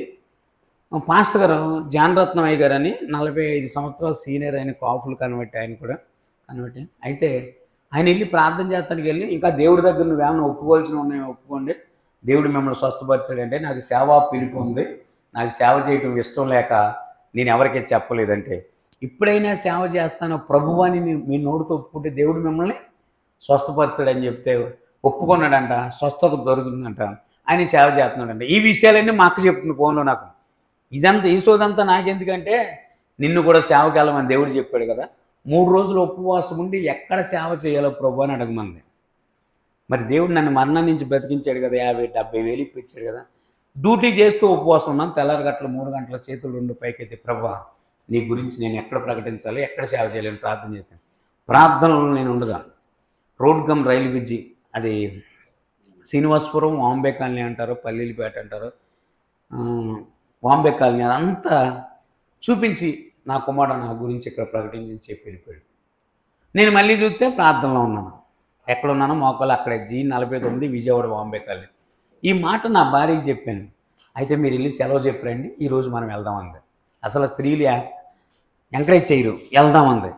నేను కౌంటర్ దగ్గరికి వెళ్ళి నేను మా వాంటర్ గారు 10ంటికి వస్తాడు, వాంటర్లు 10ంటికి వస్తాడు. క్యాషియర్ ఉన్నారు రెహమాన్ భాయ్ని, ఇప్పుడు కూడా ఆయనే చేస్తున్నాడు. భయ్యా సెలవు తీసుకుంటానంటే గణపతి మాస్టర్ ఉన్నాడు కదా, చెప్పి వెళ్ళాను అనే సెలవు తీసుకుని. సరే వెళ్తాడు, నేను చేస్తాను నీ డ్యూటీ అన్నాడు. పొద్దున్నే రత్నాచలకి 9 గంటలకు వచ్చాం. అక్కడనే చూసి ఇక్కడ ఏమన్నా చర్చిలు ఉన్నాయని అడిగితే అక్కడ హానాక్ గారు చర్చ్ ఉన్నారు. ఈ మాత్రం దానికి ఎందుకు పిలిచాడని కొన్ని బాధ ఔరంగాబాద్ వచ్చి అక్కడికి 15,000 ఇచ్చి వెళ్ళిపోదాం అనుకునే సమయంలో మా వాంటర్ గారు ఫోన్ చేసి సాయంత్రానికి నువ్వు ఇక్కడ ఉండకపోతే 2 కాళ్ళు తీసేస్తానన్నాడు. అక్కడ ఏం జరిగిందంటే ఈ గణపతి మాస్టర్ నా డ్యూటీ చేస్తానని చెప్పి డ్యూటీ చేయకుండా పొయ్యి కట్టేసి వెళ్ళిపోతున్నాడంట. కౌంటర్ దగ్గరికి వెళ్ళి డబ్బులు ఇచ్చేవాడిని. అదేంటంటే ఆడు అడిగితేనేమో 70,000 ఇచ్చాడు, నేను అడిగితే 1,000 రూపాయలు ఇవ్వలేదు. ఆ డ్యూటీ నేనే తీసేస్తానని చెప్పి పొయ్యి కట్టేసి వ్యాపారం టైంలో వెళ్ళిపోయాడు.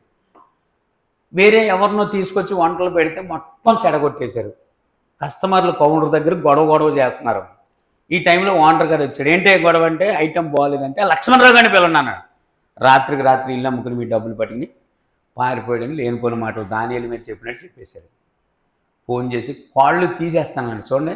దేవుడు చూపించిన ప్రాంతంలో అడుగుపెట్టేమో లేదో శత్రువైన సాతాను అక్కడ చెలరేగిపోయింది. దేవుడు పని చేస్తాం సాతానికి అస్సలు ఇష్టం ఉండదు. అందుకే ఇక్కడ కొన్ని పనులు చేస్తున్నప్పుడు కొంతమంది అందరూ మంచోళ్ళు ఇక్కడ ఉన్నవాళ్ళు, కానీ కొంతమందిలో దూరి సాతాను చెలరేగుతూ ఉంటుంది. హల్లెలూయా. సరే నేను ఇప్పుడే వచ్చేస్తానని ఫోన్ పెట్టేసాను. నా భార్యతో నన్ను దస్తగిరి గారు నన్ను చంపేస్తాడు ఇప్పుడు వెళ్తే, నువ్వు వెళ్ళి 70,000 కట్టేసి నేను రానని చెప్తే సర్లే వెళ్తానంది. ఈలోపు వైజాగ్ నుంచి నాకు ఒక ఫోన్ అవుతుంది. అక్కడ నేను రామకృష్ణ గారు అని ఒక సోదరు గారు శివరామ ఫాస్ట్ ఫుడ్ అని చిన్న కొట్టు పెట్టుకున్నాడు. అది ఒక 5,000 మిద్ది అంతే. అక్కడ టీ మాస్టర్ నా ఫ్రెండ్ వీరస్వామి అని ఒక మాస్టర్ చేస్తున్నాడు. ఎవరన్నా మంచి మాస్టర్ ఉంటే చెప్పండి, మనం తెచ్చుకుందాం విజయవాడ నుంచి అంటే, నా ఫ్రెండ్ ఉన్నాడు లక్ష్మణరావు అని, ఆడికి డబ్బు పిచ్చి ఎక్కువ, వాడికి మీరు డబ్బులు ఇస్తే వచ్చేస్తాడని చెప్పాడంట. ఆ రోజు ఫోన్ చేశాడు, మాస్టర్ నీకు ఎంత కొలుతా అంత అడ్వాన్స్ ఇస్తాను. నేను ఎందుకు వచ్చాము ఇక్కడికి, స్థలం చూస్తానికి. ఇటు విజయవాడ వెళ్లకుండా వైజాగ్ వెళ్ళిపోయాను. నా భార్య విజయవాడ వెళ్ళింది. 2 నెలలు పని చేస్తే పని బాగా నచ్చి ఒక ATM కార్డు ఇచ్చి 15,000 క్యాష్ ఇచ్చి మీ ఫ్యామిలీ మొత్తం వైజాగ్ వచ్చేయండి, 6 లవలో నీకు ఇల్లు కొని పెడతాను అన్నాడు ఆయన. విజయవాడ ఇల్లు వేసుకున్నాం. నేను నా భార్య 2 పిల్లలు మా అత్తగారిని తీసుకుని బయలుదేరి వెళ్తున్నాం. మధ్యాహ్నం పూట ఔరంగాబాద్లో భోజనం చేసి వెళ్తుంటే మట్ట అక్కమని మా గౌడస్లో ప్రభుని నమ్ముకున్న ఫస్ట్ ఆవిడ పరిశుద్ధాత్మ నిండుకుని చెప్తుంది, దేవుడు నిన్ను సేవ చేయమని చెప్తే వెళ్తున్నావు, చాలా ఇబ్బంది పడతావు వెళ్ళొద్దండి. అసలు నువ్వెవరు నాకు చెప్పలే, ఆవిడకి చెప్పలే, నేను దేవుడు చెప్పేస్తాడు వినలా. వెళ్ళిపోయిన హాస్టల్ ఒక అద్దెలు తీసుకున్నాం. రామనగర్ స్కూల్లో జాయిన్ చేసాం పిల్లల్ని. ద్వారకానగర్ బస్ స్టేషన్ డ్యూటీలో జాయిన్ అయిపోయాను.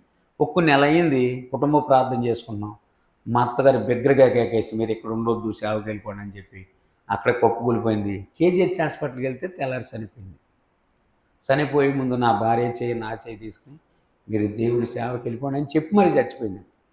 ఒక 3-4 రోజులు సెలవు పెట్టాము.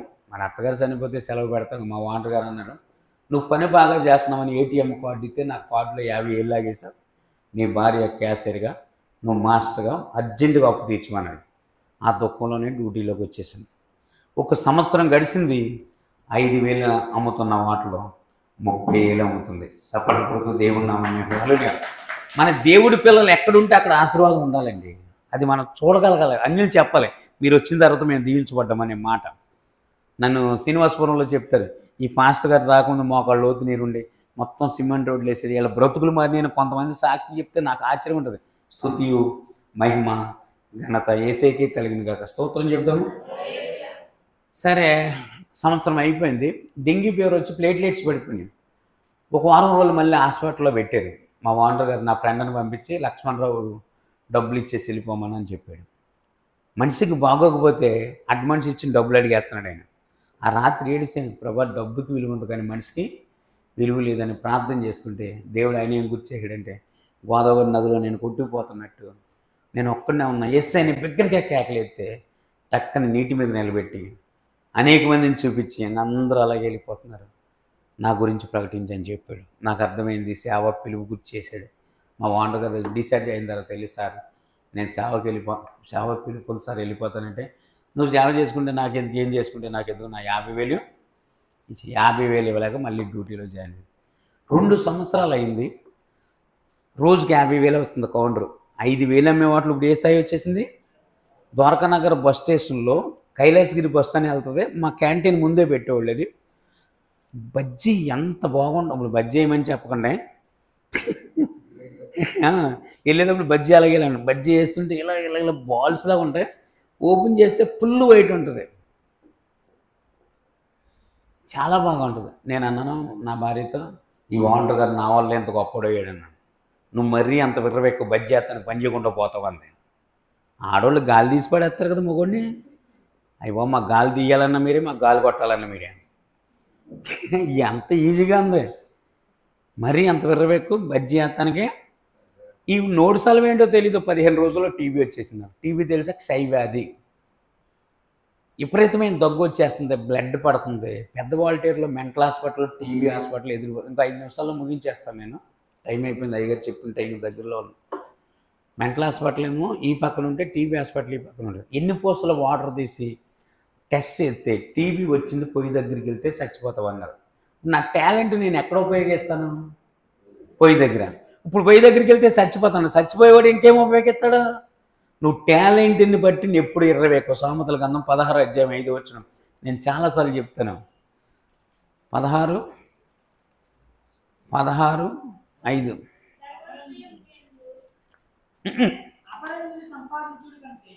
గర్వరోధులందరూ యెహోవాకు ఏలువారు నిశ్చయముగా శిక్ష నొందుదురని ఉంటుంది. నన్ను చంపేస్తున్నారు మీరు, చదువులేనండి, ఇంకా బైబిల్ కూడా ఓపెన్ చేయలేదు నేను. 15:24 వచ్చింది చదవండి. గర్విష్ఠుని ఇల్లు యెహోవా పెరికి వేయనని ఉంటుంది. దేన్ని బట్టి గర్వపడుతున్నాం, డబ్బుని బట్ట, అందాన్ని బట్ట, ఐశ్వర్యాన్ని బట్ట, బలాన్ని బట్ట. ఇండియాలో నెంబర్ 1 కండలు తిరిగిన వీరుడు కరోనా వాళ్ళు చచ్చిపోయాడు, తెలుసా మీకు? హలో, ఇండియాలో నెంబర్ 1 బాడీ బిల్డర్ అని ఉంటాడు, కరోనా వాళ్ళు చచ్చిపోయాడు. కరోనా వైరస్ ఎంత ఉంటుంది, నీ కంటికి ఎప్పుడైనా కనపడిందా? కనపడదు. నేను ఎందుకో పాట రాశాను, కంటికి కనపడని కరోనా కండాలు దాటింది నీవేనా, కండలు తిరిగిన వారైనా కన్నీరు పెడుతున్నారేమైనా అని నాకు పాట అయిపోయింది. రాశాను పాట, ఓ 30 పాటల దాకా రాశానులే. మరి పాడటానికి ఛాన్స్ ఎక్కడ ఉంది? ఓ పక్కన సాక్ష్యం, ఓ పక్కన వాక్యం, ఎన్ని వేసుకెళ్తాం. సంసారాన్ని ఎదలబోతున్నానంటావు కదా, అలాగ ఉంది నా పని. స్తోత్రం చెప్దాం, గట్టిగా స్తోత్రం చెప్దాం. గర్వరోజులందరూ యెహోవాకు ఏలువారు నిశ్చయముగా. ఒక ఆవిడంటుంది, నేను లేకపోతే గుడి లేదండి ఇక్కడ, నేను లేకపోతే గుడి లేదంటే నువ్వు ఉండవు, గుడి ఇక్కడే ఉంటుంది. నేను అంటే నువ్వు నాశనమే. యెహోవా దయవలనానండి, యేసయ్య దయవలనానండి. నేను లేకపోతే కట్టలేరండి, నేను లేకపోతే పెట్టలేరండి, నేను లేకపోతే పని లేదండి, లేదండి అండి, సండే సేమండా ఏదో అండి. నేను లేకపోతే ఈ క్యాంటీన్ ఎందుకు పని చేయదన్న, నాకు టీబీ వచ్చింది, పొయ్యి దగ్గరికి వెళ్తే చచ్చిపోతాం అన్నారు. ఇప్పుడు నేను పొయ్యి దగ్గర ఉండకూడదు, ఇక్కడ పొయ్యి దగ్గర ఉండి చచ్చిపోతాను. ఎక్కడ ఉండాలి? 6 నెలలు హాస్పిటల్లో ఉండాలి. మా వాంట గారు అన్నాడు, నువ్వు అర్జెంటుగా విజయవాడ వెళ్ళి ఇంకొక 50,000 కావాలన్న అడ్వాన్స్ ఇస్తాను, మాస్క్ని తీసుకొచ్చి పెట్టమంటే పెట్టాను. ఇప్పుడు హాస్పిటల్లో ఉన్న పేషెంట్లను అందరినీ చూడటం మొదలెట్టా. హెచ్ఐవి పేషెంట్, టీబీ పేషెంట్ ఒకేలాగా ఎండిపోతారు. ఇలాగా చూసారు ఎప్పుడన్నా? ఈ శరీరం ఎముకల్ని ఇలా పట్టి అలాగ ఎండిపోతారు గారు. అసలు ఎంత లావు ఉన్నవాడైనా సరే ఈ కళ్ళు గుంటలు పడిపోతాయి, ఈ ఎముకలు కనపడిపోతున్నాయి. నాకేమో వచ్చింది టీబీ. మా క్యాంటీన్లో ఏమని పుకారు చేశారంటే, మాస్టర్ గారికి ఎయిడ్స్ వచ్చిందాను. కరోనా కంటే డేంజర్. అప్పుడు ఎయిడ్స్ వచ్చిన వాళ్ళకి కర్ర కట్టి కవరు అలాగ అందించేవాళ్ళు. ఇప్పుడు ఎయిడ్స్ వచ్చిన వాళ్ళు మనలో తిరుగుతారు, మనకు తెలియదు కాకపోతే అంతే. మీరు మంచోళ్ళమ్మా, మీ గురించి అంటలేదు నేను, అలా చూడకండి. మరి ఏంటి వాళ్ళు బాగా మనలో తిరుగుతారంటే ఊళ్ళో తిరుగుతారండి. సరే ఈ రిపోర్ట్ పట్టుకుని పాస్టర్ గారి దగ్గరికి వెళ్ళి నాకు ప్రార్థన చేయండి అన్న. గొప్ప తగిలితే కానీ నిప్పు తెలీదు. అవును, అప్పటి వరకు ప్రార్థన ఏమి లేదు. ఆర్కే బీచ్, కైలాసగిరి, డ్యూటీ అయిపోగానే ఎంజాయ్ పార్క్, ఉడా పార్క్ అని, ఆ పార్క్ అని, ఇంకా అన్నీ అన్నీ తిరగటమే పని. వైజాగ్లో అన్నీ తిరగటమే. ప్రార్థన అడిగారు అనుకో, మాకు ఎక్కడ కుదిరిద్దండి పాస్టర్ గారు డ్యూటీలు చేసుకునే వాళ్ళకి, మీకంటే పని పాటు లేకుండా పెట్టుకుంటారు అనేవాడిని. అన్నీ గడిపితే అసలు ప్రార్థన గుర్తుండదు మనకి. ఇల్లు కాడుతున్నప్పుడు, కుండలు పెడుతున్నప్పుడు స్తోత్రం ప్రభా ఇల్లు ఇస్తేనే కానీ నేను వదలను ప్రభా, ఇల్లు ఇచ్చిన తర్వాత వదిలేస్తాను ప్రభా అన్నట్టు ఉంటుంది. పాస్టర్ గారు అడుగుపెట్టిన ఇల్లు రూపురేఖలు మారిపోతాయి. స్తోత్రం చెప్దాం. హల్లెలూయా. చేతులు ఎత్తి చెప్పండి.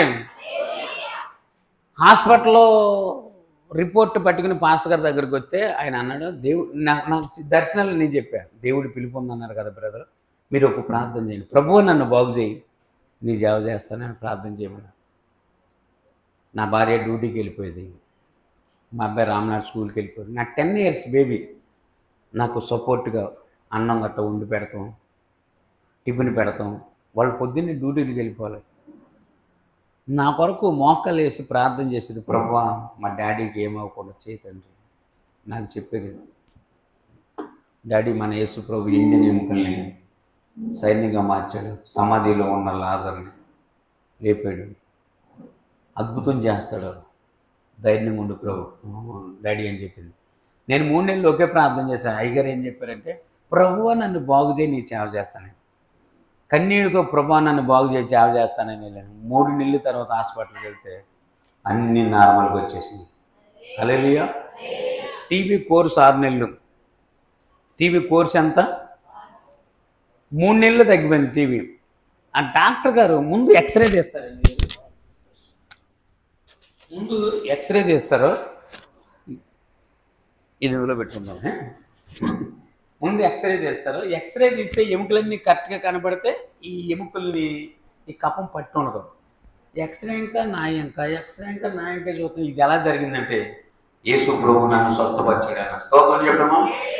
మంత్రాలకి సింతకాయలు రాలమన్నాడు ఆయన. ఏమో ఆ సంగతి నాకు తెలియదు ప్రభువు. ఇప్పుడు రిపోర్ట్ పట్టుకుని నేను చాలా ఆనందంతో మా ఇంటికి వచ్చేసి నా భార్య దగ్గరికి వెళ్ళి, మనం సేవకి వెళ్ళిపోదాం పదాన్న. ఇప్పుడు ఏమనాలి? నా భార్య చెప్పండి, ఏమనాలి? అమ్మ అలా చూస్తున్నారేంటి, చెప్పండి ఏమనాలి? దేవుడు స్వస్థపరిచాడు కదా, పదంటే సేవ చేద్దామండి అనాలి. నా భార్య ఏమందని తెలుసని, పని చూసుకుందాం, కొంపకి బైబిల్ పెట్టుకుని నడుపుకుంటాం, మొద నష్టం సేవ, మొద నష్టం దర్శనాలు. 3 నెలలు కూర్చోబెట్టి పోషించిందో లేదో, స్త్రీలు ఉన్నారు కదా, కొంచెం కష్టపడితే భర్తలని పురుగులు చూసినట్టు చూస్తారు మీరు. కొంచెం కష్టపడితే, కొంచెం అలా లెగలేక నీరసంగా ఉంటే అసలు లెక్క చేయదు. ఈవిడ చెప్పింది ఇంక అన్నీ ఈవిడ డైరెక్షనే. ఇవి కొనమంటే కొనాలి, వద్దంటే పడుకోవాలి, అంతే. 3 నెలలు పోషించిన నీకే అంత గర్వం ఉంటే, మరి పెళ్లి చేసుకున్నందుకు కాడి నుంచి పోషిస్తున్నా మరి భర్తకి ఎంత ఉంటుంది గర్వం? పచ్చడి పండు దొరికింది నాకు. పచ్చడి పండు తెలుసు కదా, పచ్చడి నూరుతారు కదా, పండు తెలుసా, అది దొరికింది. విపరీతంగా కొట్టేసింది. నేను ఇంకా 5 నిమిషాల్లో ముగిస్తానండి. 5 నిమిషాలు బాబు వెళ్ళిపోతుంది కానీ నాన్న, 5 minutes ముగింపులో ఉన్నాను, మీరు బిగించకండి, నేను తెగించవలసి వస్తుంది. గట్టిగా స్తోత్రం చెప్పండి, చేతులే చెప్పండి. హల్లెలూయా. ఏం చెప్తున్నాను మరి? ఇలా చెప్తే అన్నీ పోతాయి అంతే. కొంపకి బైబిల్ పట్టుకుని అడుక్కుంటావు, మొద నష్టం సేవ, మొద నష్టం దర్శనాలు అంతే. ఇక్కడ ఉన్న మీ సేవకులు కానీ, వెనకాల ఉన్న సేవకులు కానీ, మేము పని పాటు లేకుండా బైబిల్ పట్టుకుని వచ్చిన వాళ్ళం కాదండి, భారం ఉండి వచ్చింది. ఈ సమాజం మమ్మల్ని ఎందుకు అంత విలువ లేకుండా చూస్తుందో నాకు తెలియదు. విలువ లేకుండా చూసినా మాకు పర్లేదు, మాకు పని ఇచ్చింది దేవుడు. స్తోత్రం చెప్తాము. త్యాగం. మీ అయ్యగారు ఒక ఉన్నతమైన స్థితిలో ఉన్న దైవజనులు కదా, ఈ దైవజనులు అందరూ మీరు ఎలా కష్టపడుకోగలరు, మేము కూడా అలా కష్టపడి పని చేసుకుని. మా ఓనర్ గారు నాకు ఫోన్ చేశాను, నెలకు 60,000 ఇస్తాను, వస్తారా మాస్టర్ గారు అని అడిగారు. ₹1 అక్కడ పెట్టి బైబిల్ అక్కడ పెడితే నేను దీన్నే తీసుకుంటానని చెప్పి సపోర్ట్ కొడుకు దేవుడు ఆయన ఏమన్నా తెలుసా, మాస్టర్ నేను టెస్ట్ చేశానన్నా. మీరెవరన్నా నేను టెస్ట్ చేస్తానికి అంటే, డబ్బు అంటే అంత పిచ్చి అండి. డబ్బు పిచ్చి కాదు, అన్ని త్యాగం. సేవ అంటేనే సావు అన్నాను దేశాను గారు. సరే అడుక్కుంటామనగానే పచ్చడి పండుతో విపరీతంగా కొట్టేసి తల పగలు కొట్టేద్దామని ఇలా పైకెత్తినప్పుడు నా కుమార్తె నా కాళ్ళ మీద పడిపోయి, డాడీ అమ్మని కొట్టద్దు daddy, please daddy, please daddy. అప్పుడు నా భార్య మనిషివా పశువా గుడ్డును బాధినట్టు బాధున్నా, సేవ నేడుతున్నావు, నీకు చదువు సంజ లేదు, మూర్ఖుడు, అహంకారం తగ్గలేదు, గర్వం తగ్గలేదు, కోపం తగ్గలేదు, ఇంకా నువ్వు రోగిస్తోడి కిందే ఉన్నావు, ఆయన నీ పోకరు తగ్గలేదు, సేవకు వచ్చేస్తాను నీ వెనకాల. ఓనర్ గారికి 50,000 వాళ్ళు ఇచ్చేసిరా అంది. టీవీ నార్మల్గా వచ్చింది కానీ నేను కోలుకుంటానికి సంవత్సరం పట్టింది. టీవీ నార్మల్గా వచ్చింది కానీ నా నీరసం తగ్గడానికి ఇంకా సంవత్సరం పట్టింది. 50,000 కట్టేసిరా అంది. ఎక్కడ కడతాను నేను? మా అమ్మాయి రెక్క పట్టుకుని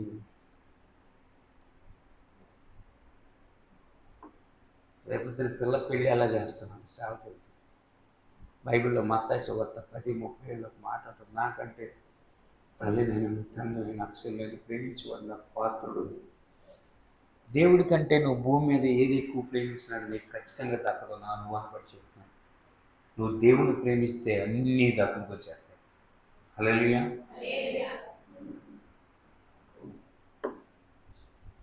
మళ్ళీ నేను సేవకి వెళ్తానన్న మాట నా నోటో తెలియ చెప్పించుకుంటాను.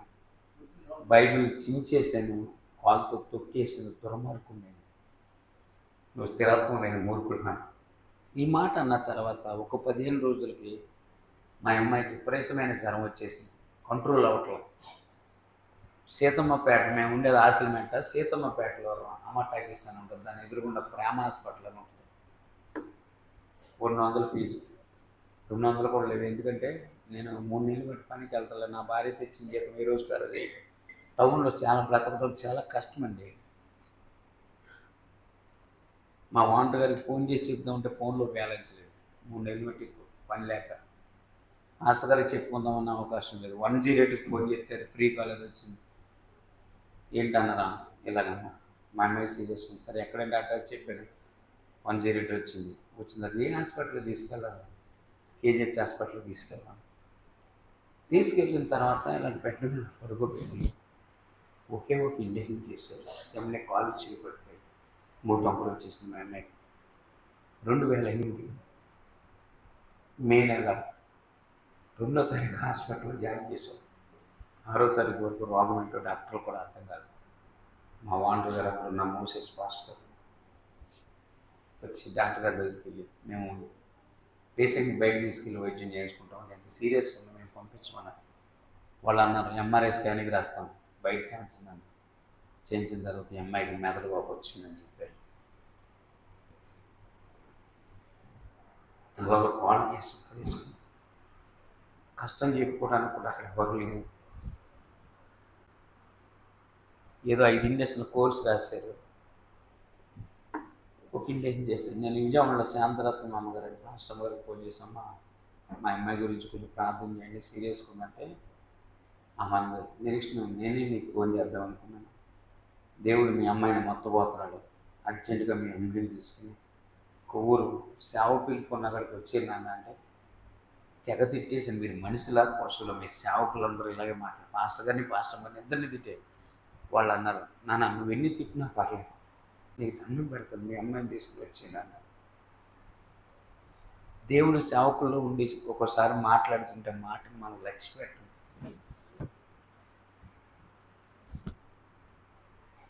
తిట్టేసి ఫోన్ పెట్టేశాను. నా భార్య ఉంది 4 రోజులు బట్టి మీరు భోజనం కూడా చేయట్లేదు. హాస్పిటల్ కేజీహెచ్ హాస్పిటల్ చాలా పెద్ద హాస్పిటల్, ఏ రిపోర్ట్ తేవాలన్నా నేనే తిరగవలసి వస్తుంది. నాకు ఎవరు చుట్టాలు బంధువులు లేరు కదా. కొంచెం అన్నం తినండి ప్లేట్లో పెట్టింది. చెప్పి పిల్లకి ఏమవుదంట, కోర్స్ చేసేసారు తగ్గిపోద్దని ప్లేట్ని ఇలాగే ఏళ్ళతో కడుపుతూ అన్నాన్ని ఎవరి కోసం బ్రతికించడం, నేను వెళ్ళి సేవ చేయాలంటే నా కూతుర్ని బ్రతికించవలసిందని వెర్రవీగుతూ మాట్లాడుతున్నాను. అక్కడ ఒక ఆమె అంటుంది యేసు ప్రభు దేవుడు పర్లేదు తిని, మీ అమ్మాయికి ఏమవుతుందంటుంది. ఈలోపు మా అబ్బాయి పరిగెట్టుకుంటూ వస్తుంది. ఏంటి అంటే చెల్లికి ముక్కంట పైప్ పెట్టారు కట్టాడు, 5 ఉంటా బ్లడ్ ఫుల్ బ్లాక్ అయిపోయి కంట్రోల్ అవ్వట్లేదు. సుమారు 25 మంది డాక్టర్లు అర్జెంటుగా తీసుకురామన్నారు. నేను వెళ్ళి చూసేసరికి ఈ డాక్టర్లు గుండు టమాటా పడుతున్నారు. ఈ నరాల కోసం వెతుకుతున్నారు, ఎన్ని పోసేస్తున్నారు కానీ నరాలు చచ్చిపోవడం దొరకట్లేదు. నేనేమో ఈ 3 నెలలు నా కుమార్తె నేను వాంతులు చేసుకుంటే దోశలతో ఎత్తి బకెట్ తెచ్చి గుడ్డ ఉంచి తుడిసి టయానికి ట్యాబ్లెట్ వేసి అన్నం పెట్టిన దృశ్యం నాకు కనపడుతుంది. ఏ బిడ్డ కోసం అయితే నా భార్య సాగుపోతే చచ్చి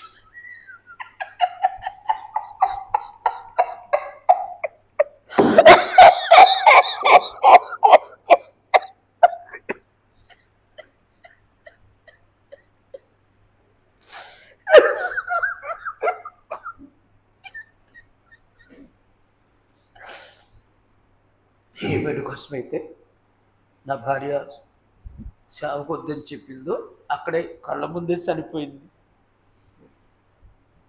నేను నా భార్య దానిలో గోడకేసి బాధేసుకున్నాం. దొల్లేసి హాస్పిటల్ అంటే మేము విజయవాడ నుంచి 5 వెళ్ళాము. ఈ బ్రతుకుడు మేము చూసి చనిపోతామని సముద్రం వరకు పరిగెట్టుకుంటూ వెళ్ళిపోయాను. అక్కడ నా ఫ్రెండ్ వీరస్వామి మాస్టర్ వచ్చి, నీకు ఏదో సేవ పెరుగుందంట కదా, ఎందుకు సేవ చేయలేదు? సేవ చేయకపోతే దేవుడు మనుషులు చంపారు. యేసుప్రభు పేరెత్తారంటే మర్యాద ఉండదని ఇష్టం వచ్చినట్టు తిట్టేసాను. మొత్తం మీద లాక్కి వచ్చేసాను.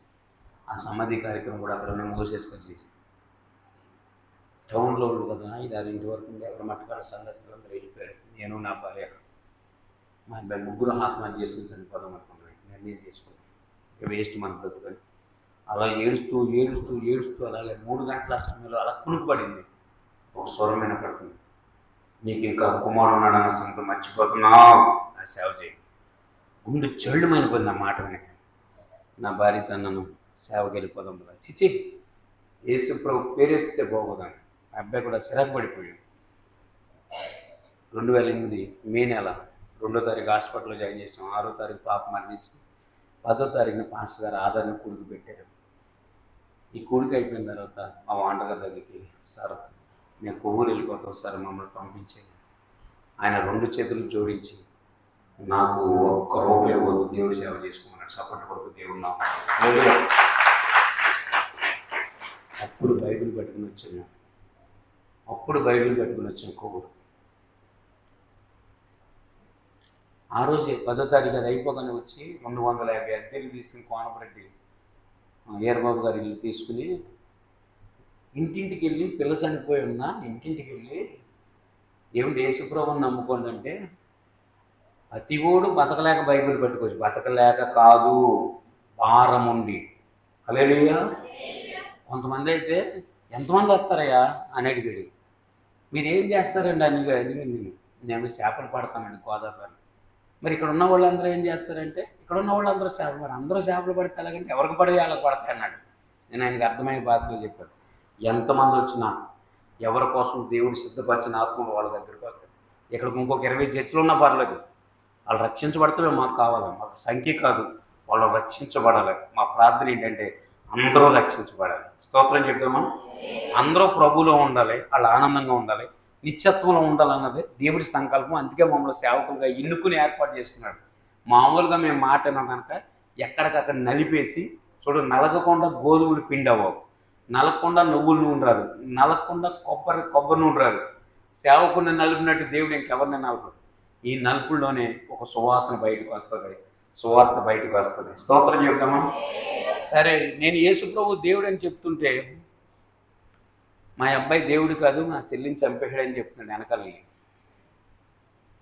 పచ్చగాములు వచ్చేసి సావు బతుకుల మధ్యలో అల్లాడుతున్నాడు. నేను ఒకటే అన్నాను, యేసుప్రభు దేవుడు అని నోటికి ఒప్పుకుంటే బతుకుతావు, లేకపోతే చచ్చిపోతావు. నువ్వు చచ్చిపోయినా నీ సేవ మాత్రం మేము విడిచిపెట్టాము.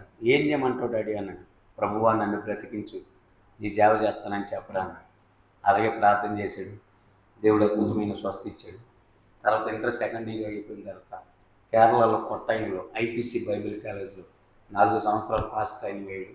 2 సంవత్సరాలు ఉత్తరాఖండ్లో సువార్త పరిచయం చేసి వచ్చాడు. తర్వాత కృష్ణా జిల్లాలో నందిగామలో కొప్ప వెలమాస్ అని గౌర్ నాయుడు ఎస్తేర్ రాణి గారి కుమార్తె, డాక్టర్ చదివి కామెడీ చేసిన అమ్మాయి, చదువు పూర్తయిపోయి బెంగళూరులో జాబ్ వచ్చింది, కాల్ లెటర్ వచ్చింది. వాళ్ళు LAFకి వెళ్తారు. ప్రార్థన చేసి కనిపెడుతుంటే దేవుడు మా అబ్బాయిని దర్శనంలో చూపించాడు.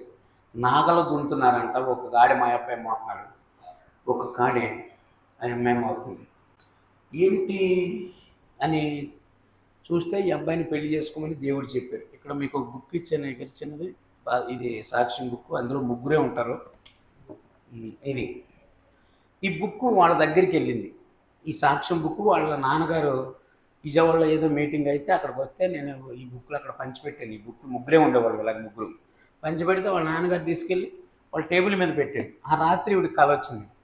ఈ కావుడు మోస్తున్న అబ్బాయి, ఈ రెడ్ చొక్క వేసుకున్న అబ్బాయి, సపరేట్ కొడుకు దేవుడిని అమ్మాయి వాళ్ళ అమ్మగారికి చెప్తే వాళ్ళ అమ్మగారు కనిపెట్టి ప్రార్థన చేస్తే నేనే సిద్ధపరిచిన ఆ అబ్బాయిని చేసుకోమని చెప్పారంట.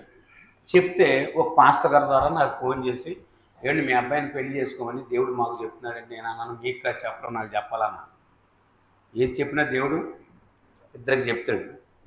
బాబు 21 రోజు ఉపవాసం ఉండి ప్రార్థన చేస్తే దేవుడు నేనే సిద్ధపరిచాను వెళ్ళమన్నాను. వాళ్ళది స్వీట్ కొట్టు, ఆ బిల్డింగ్ ఒక ₹1 కోటి విలువ ఉంటుందండి. వాళ్ళ బిల్డింగ్ నన్ను స్వీట్ కొట్టు ఒక 30-40 లక్షలు ఉంటుంది. దేవుడు చేసుకోమన్నారని మాకు ఫోన్ చేసి చెప్పారు. అసలు మేము సరిపోం, వాళ్ళకి మాకు ఇల్లు కూడా లేదు, ఇక్కడ 250 అద్దె కట్టలే స్థితిలో ఉన్నాం. తర్వాత బాబు వెళ్ళమంటే, దేవుడు వెళ్ళమంటే వెళ్ళిన తర్వాత చూస్తే ఆ చనిపోయిన కుమార్తె ఎలా ఉంటుందో సేమ్ అలాగే ఉంది అమ్మాయి చప్పట్లు కొడుతూ దేవుని అమ్మాయి కదలి. పైన నా కుమార్తె నేను టీవీ బ్యాగ్తో ఉన్నప్పుడు కింద నా కోడలు, నేను ఏ కోడలైనా సరే మా అంకర్ని ఇలా పట్టుకుంటుంటాను. నా కోడలు నన్ను ఏమని పిలుస్తుంది అంటే డాడీ అని పిలుస్తుంది. నా భార్యని అమ్మ అని పిలుస్తుంది. నేను ప్రార్థన చేశాను, మా ఇంట్లో వచ్చే కోడలు నన్ను డాడీ అని పిలవాలి, నా కుమార్తెలాగా ఉండాలని ప్రార్థన చేశాను. దినకరన్న గారి జీవితంలో జరిగిందంట. రెండోది నా జీవితంలో చేసింది. ఏమేమి పోగొట్టుకున్నాం, ఇల్లు పోగొట్టుకున్నాం, దేవుడు ఇల్లు ఇచ్చాడు, బిడ్డను పోగొట్టుకున్నాం, కోడల రూపంలో వచ్చింది, మనవరాలు ఇదిగో సేమ్ డిట్టో చనిపోయిన పాపలాగా ఉంటుంది. మా తర్వాత మనవడు కూడా పుట్టాడు. విజయవాడ నుంచి 5 వెళ్ళాం, దేవుడు మాట వినకుండా 3 వచ్చాం. దేవుడి మాట విన్నాం, 4 అయ్యాం, 5 అయ్యాం, 5 అయ్యాం. స్తోత్రం చెప్తాం. కుటుంబం మొత్తం సేవలో ఉన్నాం. బ్రతికితే క్రీస్తు కొరకే, చనిపోతే క్రీస్తు కొరకే. ప్రతిరోజు ఏదో ఒక చోట ఆయన గురించి చెప్పడానికి ఒక సాక్షిగా నిలబడ్డాడు. 57 మంది ఆత్మహత్య చేసుకుని చనిపోదాం అనుకున్న వాళ్ళు ఈ సాక్ష్యం బుక్ ద్వారా, టీవీల ద్వారా, యూట్యూబ్ల ద్వారా దేవుడు రక్షించుకున్నాడు. స్తుతి మహిమ ఘనత యేసయ్యకే. సాక్ష్యం చాలా ఉంటుంది కానీ మీకు కొన్ని విషయాలు చెప్పాను. ఎవరికన్నా కావాలంటే ఊరికే పట్టుకెళ్ళిపోవచ్చు, దాని వాల్యూ తెలియదు. కనీసం ఒక ₹10 ఇస్తే బాగుంటుంది. ఊరికంటే మా పినికి మా అక్క అంటారు, ₹10 అంటే ఇంటికి ఒకటే పట్టుకెళ్తారు. మీరు ఏం చేస్తారో మీరే నిర్ణయం తీసుకోండి. బుక్స్ అన్నీ ఇక్కడే ఇస్తాను. మీరు అమ్మేసిన డబ్బులు అయ్యగారి చేతిలో పెట్టండి, మీ సేవ కూడా.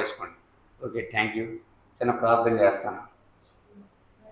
అత్యంత కృపా కనికరం కలిగిన యేసు ప్రభువా, నీ స్తోత్రాలు, వందనాలు.